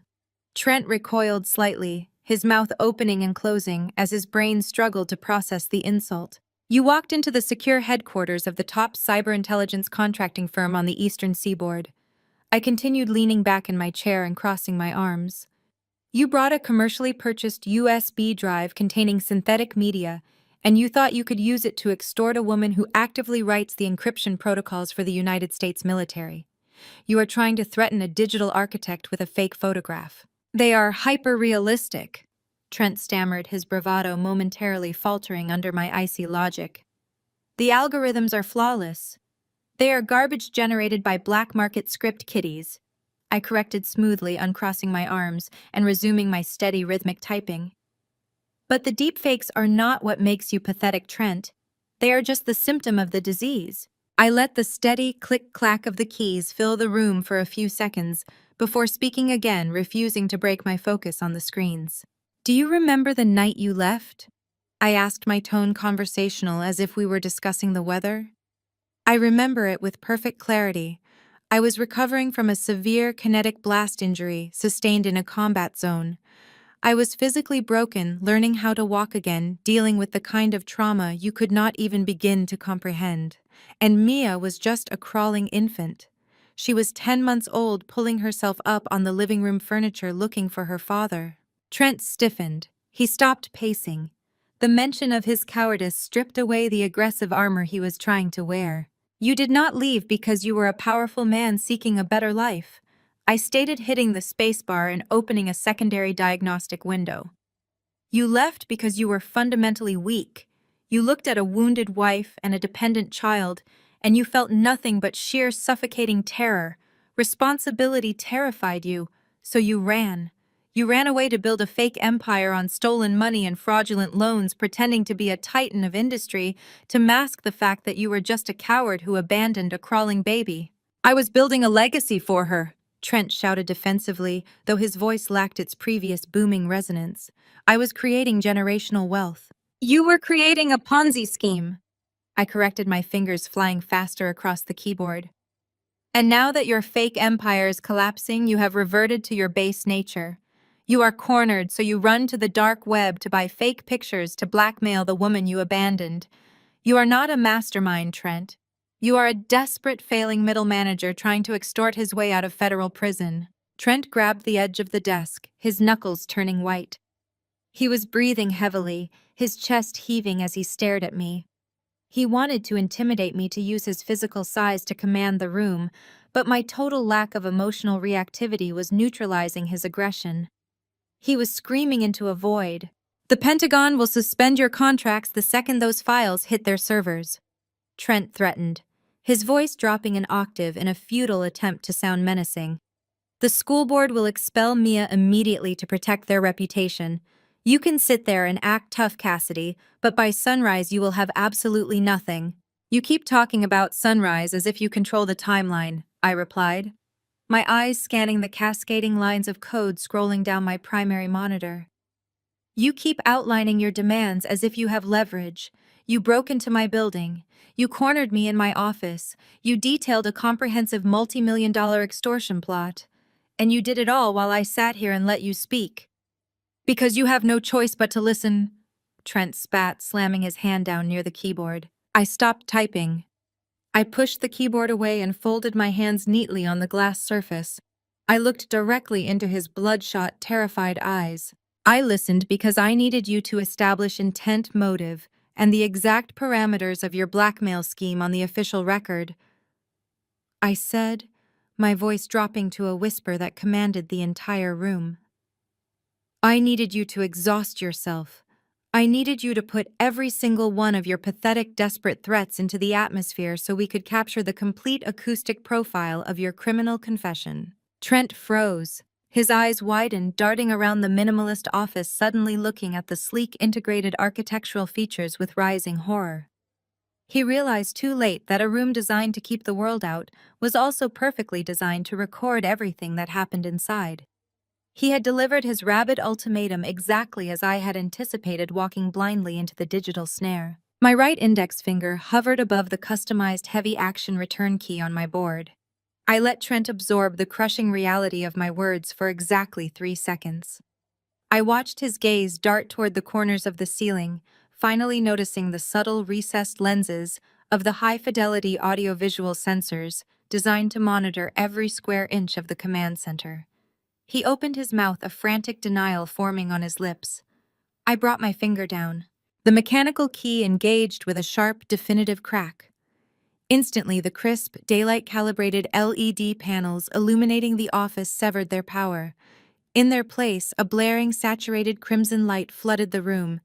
The visual shift was violent, bathing Trent's sweat-stained face in the harsh red glow of Vanguard's internal security protocol. Simultaneously, a heavy metallic clack echoed through the concrete architecture. The sound resonated from the thick mahogany door Trent had used to enter. The reinforced magnetic deadbolts capable of withstanding industrial breaching tools had just slammed shut. The physical lockdown was fully engaged. The environmental controls deactivated, sealing the airflow. The room became an airtight vault. Trent flinched violently at the sound of the locks. He spun around, lunging for the heavy brass door handle. He gripped it with both hands, planting his feet and pulling backward with his entire body weight. The mechanism did not yield a single millimeter.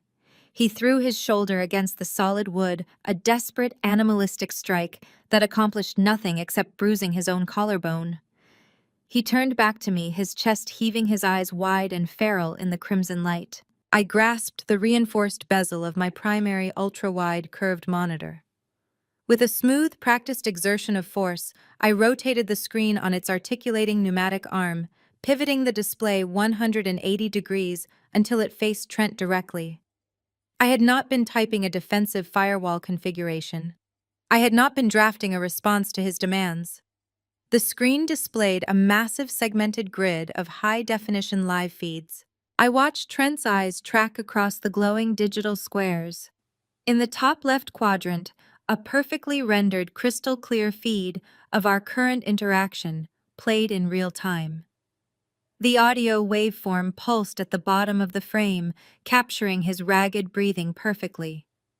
But it was the other quadrants that drained the remaining fight from his body. The bottom right quadrant showed the sterile, brightly lit operations floor of the D.C. Metropolitan Police Department's Cyber Crimes Division.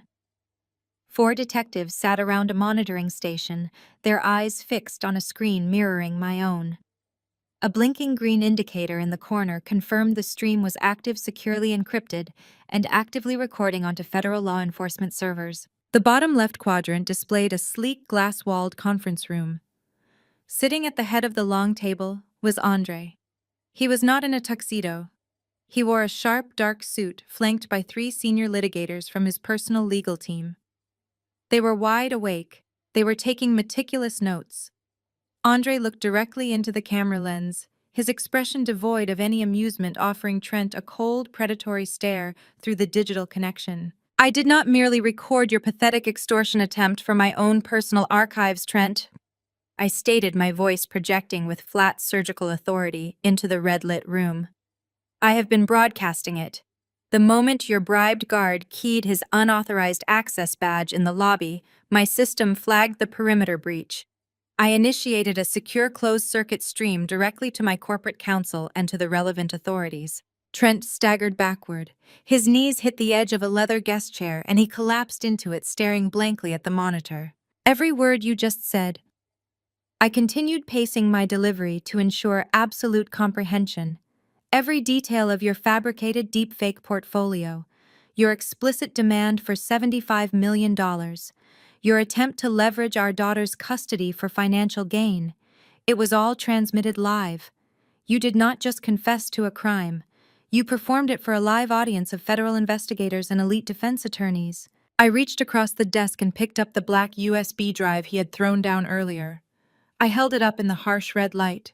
"Blackmail requires shadows to operate effectively," I explained, tossing the drive casually into the stainless steel wastebasket beside my desk. It hit the bottom with a hollow thud. "It requires fear. It requires secrecy. By broadcasting your threat, you have completely neutralized your own weapon. If those synthetic images leak to the press or the school board tomorrow, they will not destroy my reputation. They will simply serve as Exhibit A in your federal trial for cyber extortion, wire fraud, and terroristic threats." He was shaking uncontrollably now. The adrenaline that had propelled him into my building had entirely evaporated, leaving behind a hollow, terrified shell. He looked from the locked door to the monitor and finally back to me. The realization was absolute. He had walked into this building believing he was a mastermind executing a brilliant coup. Instead, he had willingly locked himself inside a digital cage of his own making, handing me the key. "You have no leverage," I stated, delivering the final crushing blow. "You have no money, you have no reputation, and as of this morning you have zero claim to custody of Mia. You are going to face a judge, and you are going to lose everything." Trent buried his face in his hands, a low, wretched sob tearing from his throat. The sound of his complete psychological break was pathetic, devoid of any dignity. I turned my gaze away from him, looking out the floor-to-ceiling windows toward the dark city streets far below. Through the thick, soundproofed glass, the faint, high-pitched wail of sirens began to bleed into the quiet night. The sound was distant at first, a weak vibration in the air, but it rapidly grew louder, multiplying as multiple cruisers converged on my coordinates.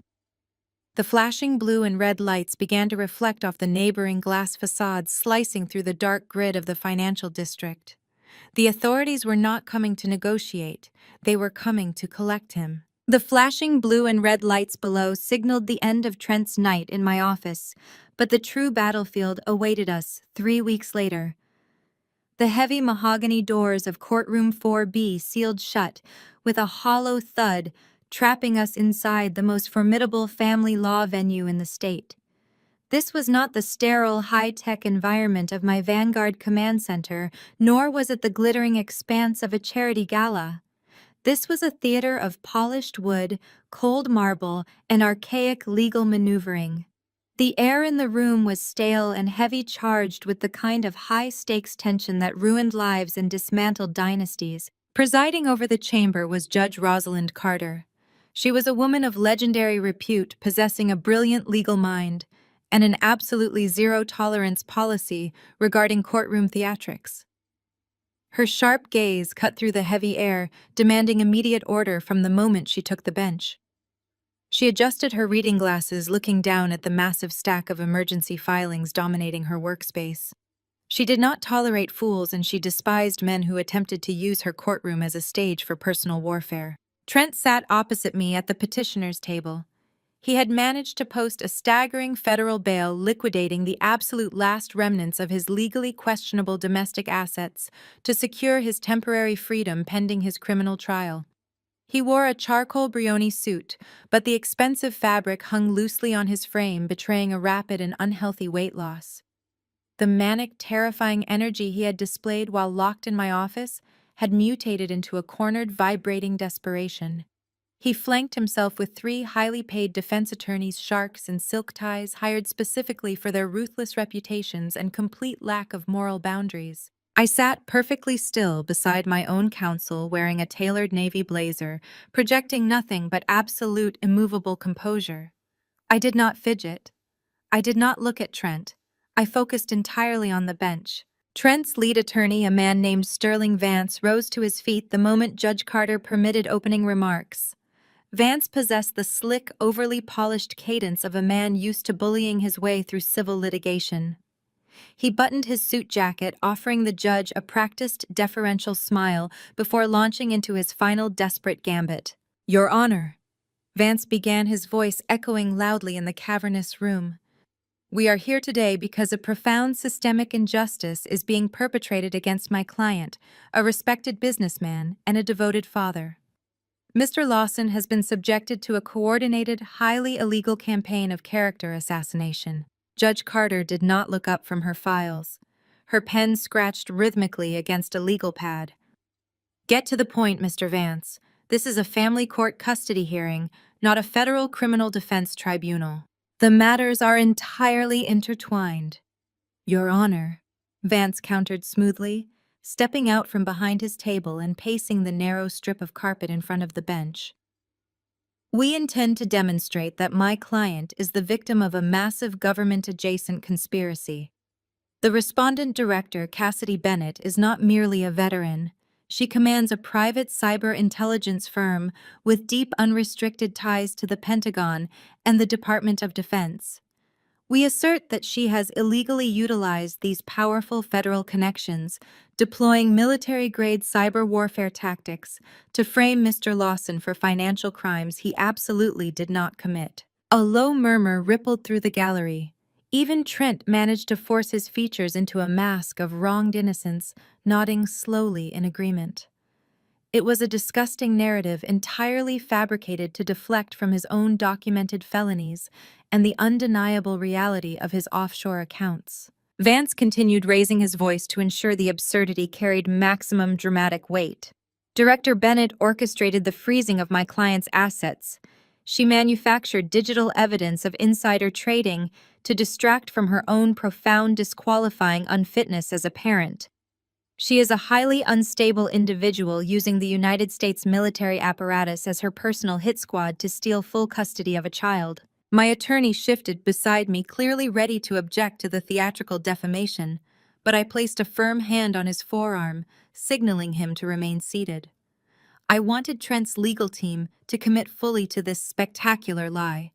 I wanted them to build their entire case on this crumbling foundation. "Those are severe allegations, Mr. Vance," Judge Carter noted, peering over the rim of her glasses with a look of profound skepticism.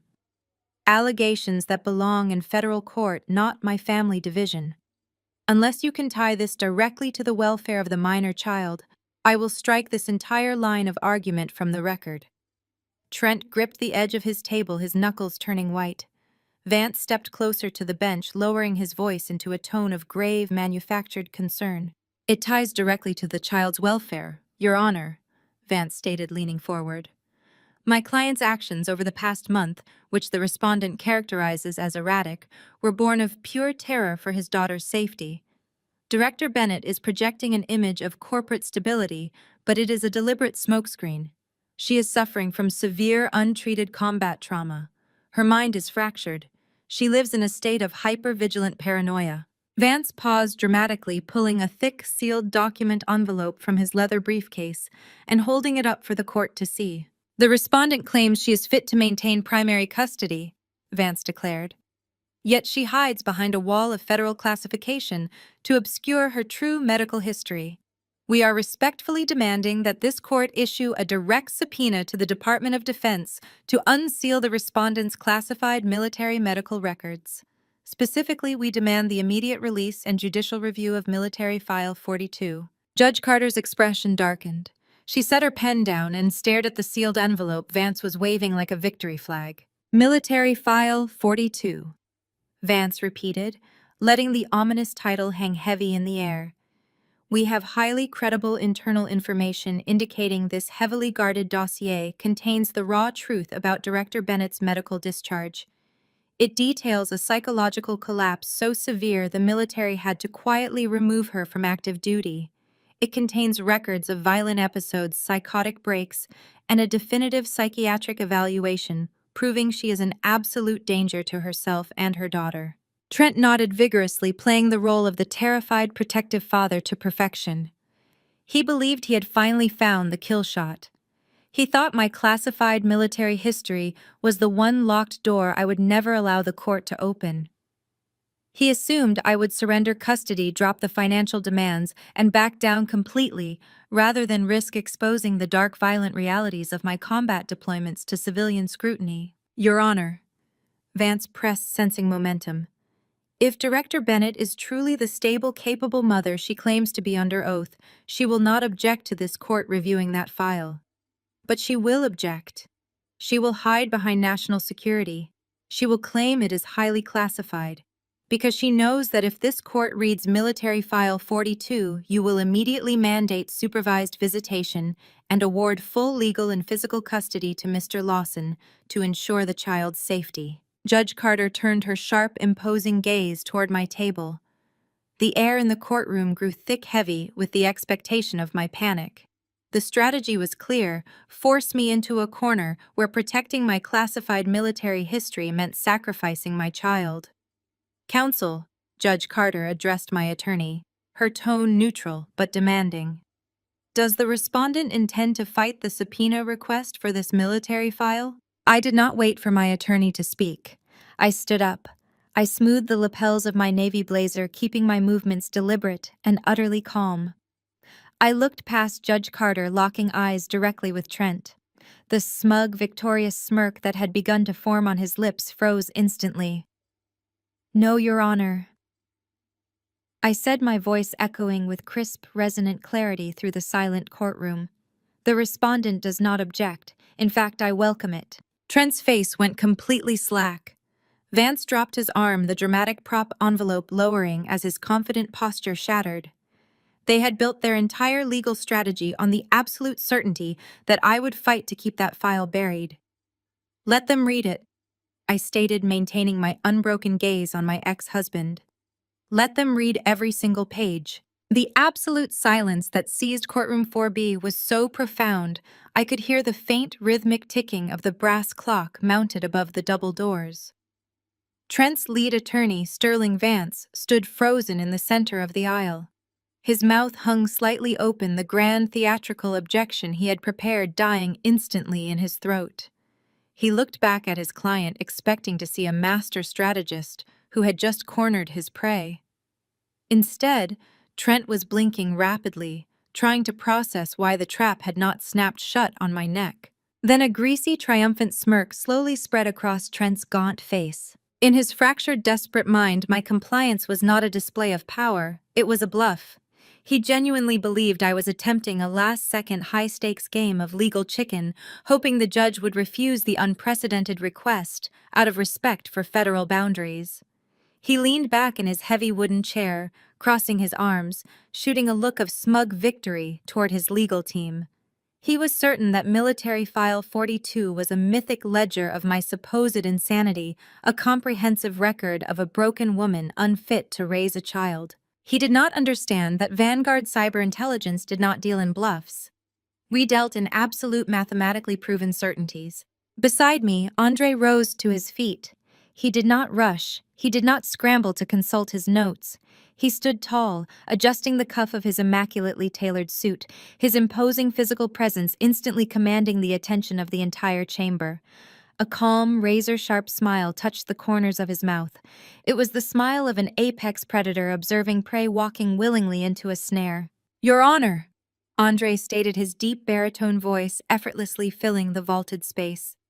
The respondent not only agrees to the petitioner's highly irregular demand, but we have proactively prepared for it.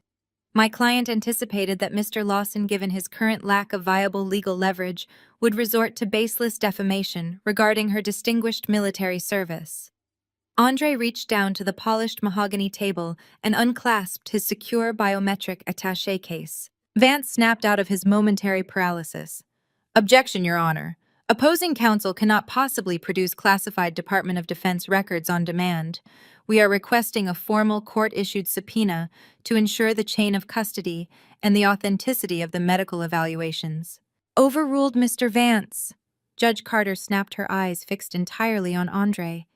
"If counsel has the requested documentation and the legal authority to present it, I will accept it right now. I will not have my docket clogged by unnecessary delays. Proceed, counselor." Andre withdrew a thick, heavy-stock manila envelope from his briefcase. It was bordered in thick crimson tape secured with a specialized tamper-evident seal and stamped with the unmistakable bold insignia of the Department of Defense. He stepped out from behind our table and walked with measured, unhurried steps toward the bench. "We do not require a subpoena, Your Honor, because Director Bennett does not hide from her service record," Andre proclaimed, holding the file out. "This is a direct certified copy of Military File 42. It has been expressly declassified by the Office of the Secretary of Defense exclusively for your in-camera review in these chambers today. It contains the comprehensive, unredacted history of Director Bennett's final combat deployment, her medical discharge, and her psychological evaluations." Judge Carter leaned forward. Her expression remained an unreadable mask of judicial neutrality as she reached out and accepted the heavy dossier from Andre. Trent's smirk grew wider. He actually nudged the junior attorney sitting next to him, a quiet, arrogant gesture of premature celebration. He thought he had just won the war. He believed he was seconds away from securing full custody of Mia, thereby gaining total access to her trust fund to save his collapsing, fraudulent empire. He looked across the aisle at me, his eyes gleaming with malicious satisfaction. I held his gaze without blinking, my face perfectly still, allowing him to enjoy the final few seconds of his manufactured reality. At the bench, Judge Carter picked up a steel letter opener. She slid the blade under the thick crimson seal. The sharp, tearing sound of the reinforced paper ripping open echoed like a gunshot in the dead silent room. She withdrew a stack of dense, closely typed pages.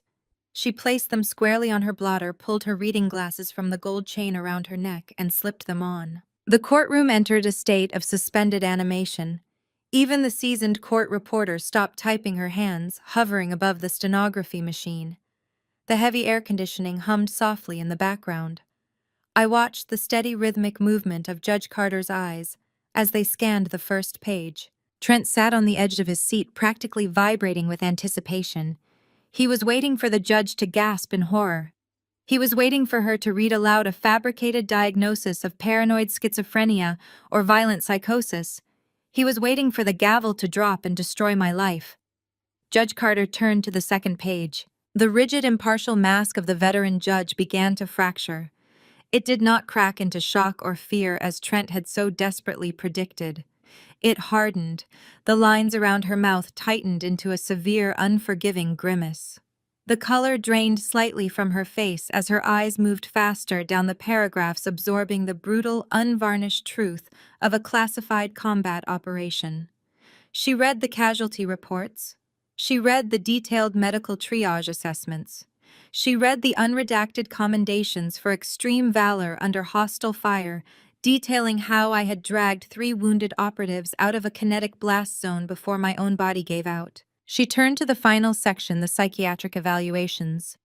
She read the official stamped declarations from top military surgeons, confirming absolute mental stability and supreme tactical competence in the face of catastrophic physical trauma.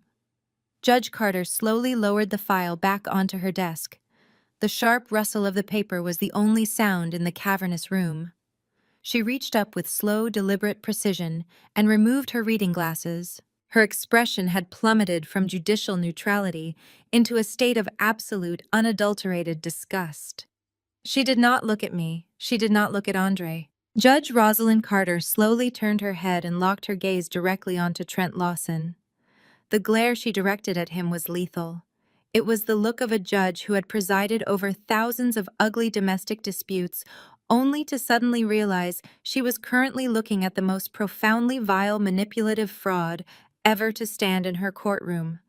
Trent's victorious smirk instantly vanished, replaced by a pale, suffocating terror as he stared up into the eyes of his executioner. The absolute silence that seized courtroom 4B was so profound I could hear the faint rhythmic ticking of the brass clock mounted above the heavy double doors. Trent's lead attorney, Sterling Vance, stood frozen in the center of the aisle. His mouth hung slightly open, the grand theatrical objection he had prepared dying instantly in his throat. He looked back at his client, expecting to see a master strategist who had just cornered his prey. Instead, Trent was blinking rapidly, his chest hitching as he tried to process why the trap had not snapped shut on my neck. Judge Carter did not blink. She let her furious gaze strip away the last remnants of Trent's arrogant corporate armor. When she finally spoke, her voice was a terrifyingly calm, perfectly modulated instrument of judicial wrath. "Mr. Vance," she began, the syllables snapping like breaking glass, "you stood before this court and explicitly demanded the unsealing of Military File 42. You asserted on the public record that its contents were directly relevant to this custody dispute. Is that correct?" "Yes, Your Honor," Vance stammered, the slick, bullying confidence completely eradicated from his posture. "We believe that the respondent's mental stability was heavily compromised and that this document would—" "You demanded it," she interrupted ruthlessly, slamming her hand flat against the mahogany bench. "And Director Bennett's counsel submitted it. It is now officially entered into evidence. Since you were so incredibly eager to expose the contents of this highly classified document to civilian scrutiny, I will do you the profound courtesy of reading its primary executive summary aloud for the court reporter to permanently document." Trent gripped the edge of his table, his knuckles bone-white.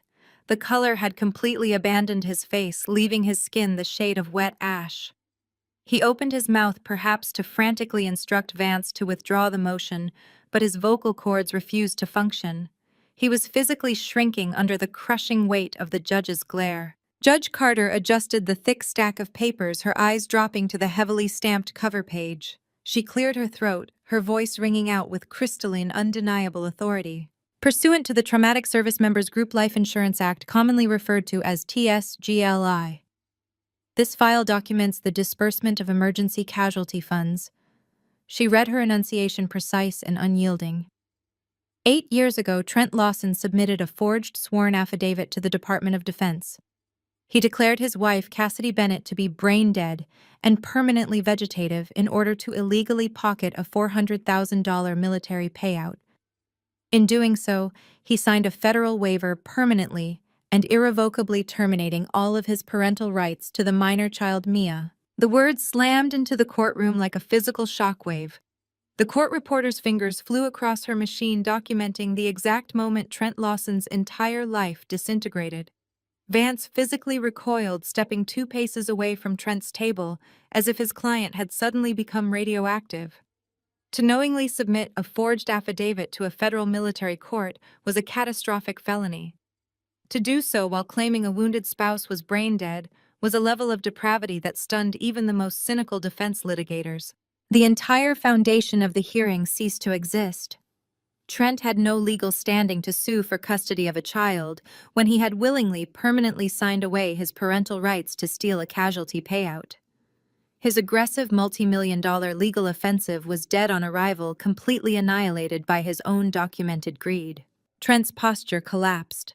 He slumped forward in his chair, his chest heaving as he gasped for air. He turned ghost white, his eyes wide and unseeing as the walls of the courtroom rapidly closed in on him, his mind fractured under the sheer weight of the exposure. In a moment of pure, unadulterated panic, he abandoned all legal strategy and reverted to sheer animalistic survival instinct. "No." Trent stammered, his voice a ragged, desperate wheeze that carried clearly across the silent room. He pointed a trembling finger at the document in Judge Carter's hands, sweat beading on his forehead. "That is impossible. That file is gone. The adjutant officer assured me it was purged. He told me the hard copies were incinerated and the digital archives were completely destroyed during the server migration. They said it was gone." The absolute stupidity of his outburst hung suspended in the heavy air. He had just bypassed his high-priced legal team, waived his Fifth Amendment rights, and voluntarily confessed to federal fraud and military bribery in open court on the official record. Vance groaned, burying his face in his hands, completely surrendering any attempt to salvage the ruined man beside him. I stood up slowly, stepping out from behind my table. I smoothed the lapels of my navy blazer, projecting the absolute, unshakable authority of Vanguard's director. I looked down at the ruined, trembling man who had spent the last 7 years convinced he was a brilliant, untouchable titan of industry. "The military server migration was not an accident, Trent," I said, my voice projecting across the chamber, cold and precise. "And the archives were never destroyed." Trent jerked his head toward me, his bloodshot eyes wide with panicked confusion. His jaw worked silently as he struggled to comprehend the depth of his miscalculation. When Vanguard Cyber Intelligence secured the Department of Defense contract 5 years ago, my first directive as chief architect was to overhaul the secure casualty data enclaves, I explained, watching the devastating realization slowly register in his expression. "I was the cyber director who designed the encryption protocols. I personally secured military file 42. I did not destroy it. I archived it under the highest level of federal classification, and I buried it deep within the Pentagon's architecture, leaving just enough digital breadcrumbs for a desperate bankrupt man to find."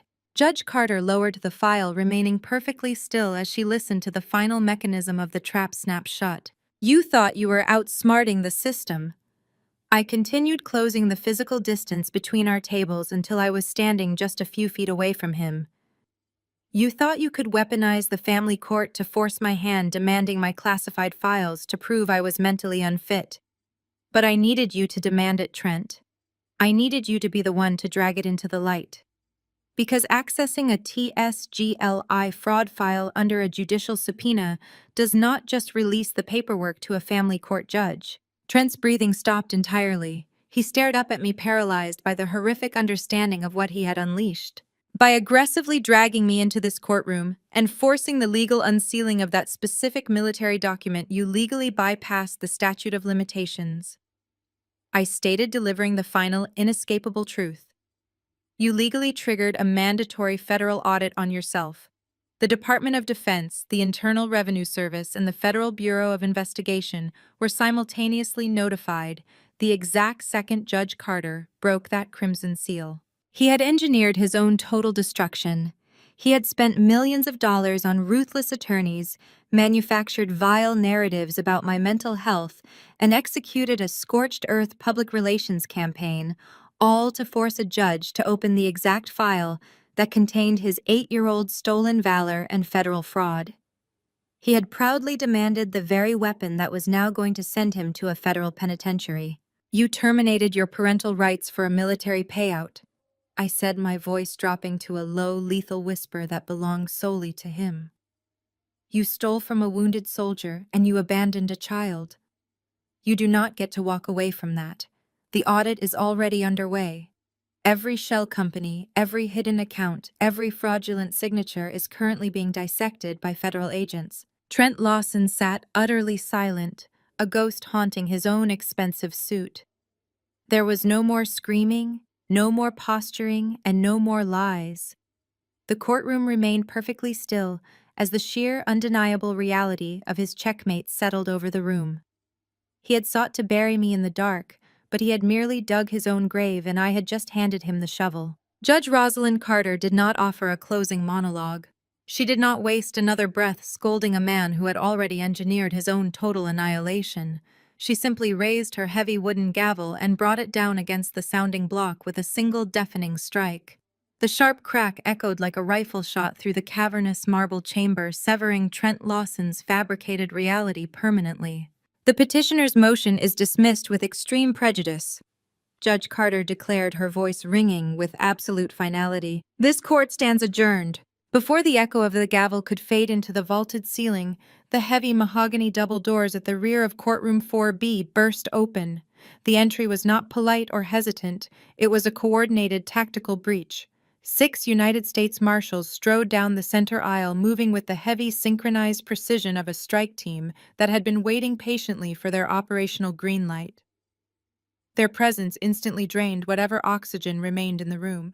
Sterling Vance and his team of high-priced litigators scrambled backward, physically abandoning the defense table to distance themselves from the blast radius of their former client.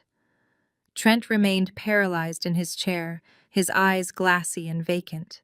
He did not fight as the lead marshal grabbed his shoulder, hauling him roughly to his feet. He offered no resistance as his arms were wrenched behind his back. The cold, metallic ratcheting of steel handcuffs locking around his wrists resonated sharply across the silent room. "Trent Lawson," the marshal stated, his voice flat and authoritative, "you are under arrest for federal wire fraud, perjury, extortion, and stolen valor. You have the right to remain silent. I strongly suggest you use it." As Trent was marched toward the exit, a broken and hollow shell of the arrogant corporate titan he had pretended to be, the absolute horror of the situation, finally shattered the frozen silence of the gallery. Sloane had been sitting in the second row of the spectator pews, dressed in an immaculate white designer suit, entirely prepared to play the role of the victorious stepmother. Now she watched her husband being hauled away in federal chains. The realization hit her with the force of a freight train.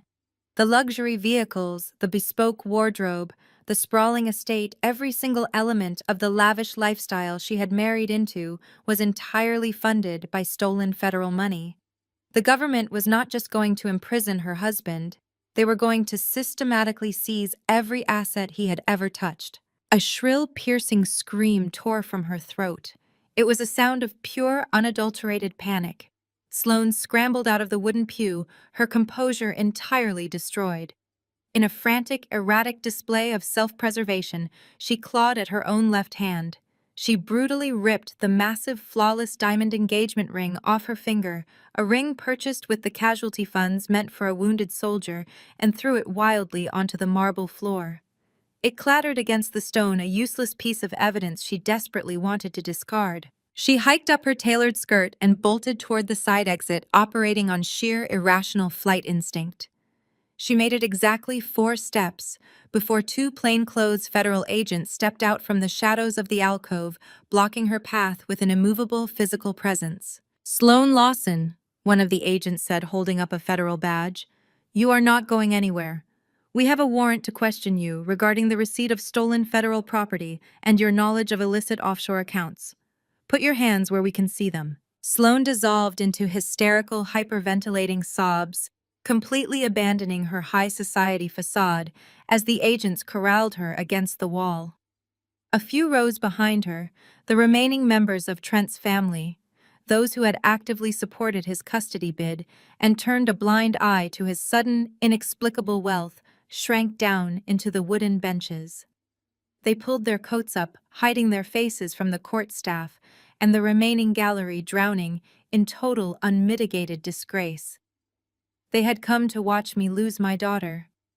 Instead, they were watching their own bloodline being dismantled by federal law enforcement. I did not stay to watch the rest of the arrests. The predators had been caught, and I had absolutely no interest in lingering over their carcasses. I turned my back on Trent Lawson, my posture rigid, my chin held high, and walked purposefully down the center aisle.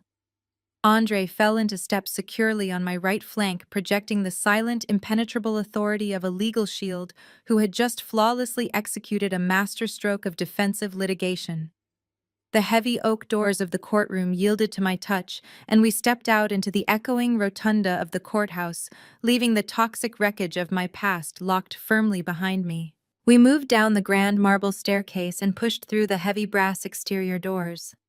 The moment I crossed the threshold, the oppressive, stale air of the legal system gave way to the crisp, clean breeze of the outside world. I stepped out onto the wide granite landing and into the blinding, brilliant warmth of the mid-afternoon sunlight. Standing at the bottom of the steps was Jada, my chief of operations, my fiercest protector, and the woman who had seamlessly managed Vanguard's entire infrastructure while I waged this personal war. She wore a sharp tactical jacket over dark denim, her keen eyes scanning the perimeter with professional vigilance before locking onto me. A wide, authentic smile broke across her face. Standing right beside Jada, holding tightly to her hand, was Mia. My daughter wore a bright yellow sundress that caught the sunlight perfectly. The moment she saw me standing at the top of the steps, her face lit up with absolute joy. She let go of Jada's hand and ran toward the stairs. I descended the steps with a smooth, powerful grace that completely defied the medical files the court had just reviewed. There was no hesitation in my gait, no lingering weakness in my limbs, and no shadow of the broken woman Trent had tried to weaponize. I was whole. I reached the bottom landing and dropped fluidly to one knee, opening my arms wide. Mia collided with my chest, wrapping her small arms tightly around my neck. I buried my face in her shoulder, inhaling the scent of her shampoo, feeling the rapid, healthy beating of her heart against mine. The physical impact of her embrace was the ultimate anchor, grounding me instantly in the only reality that actually mattered. I wrapped my arms around her back, holding her with the fierce, protective strength of a mother who had just moved mountains to ensure her safety. After a long moment, I stood back up, lifting Mia effortlessly and resting her securely on my hip. I stood with perfect posture, bathed in the bright sunlight, flanked by the unyielding loyalty of Andre and Jada. I looked out over the bustling city plaza, feeling the steady, resonant power of a life built on profound intellect, tactical resilience, and empirical truth. The shadows Trent had tried to cast over me were entirely gone, burned away by the unbreakable bond of true family. The most profound takeaway from this narrative is that true strength comes from owning your reality and refusing to let toxic individuals dictate your worth. Manipulative people often use gaslighting and fabricated narratives to maintain control, expecting their targets to simply fold under pressure. However, when you stand firmly grounded in truth and meticulous preparation, those false narratives inevitably collapse under their own weight. Justice and healing begin the moment you stop seeking validation from those who tear you down and start actively protecting your own peace. Never let someone else's insecurity diminish your hard-earned success. Share your own experiences with setting firm boundaries in the comments below.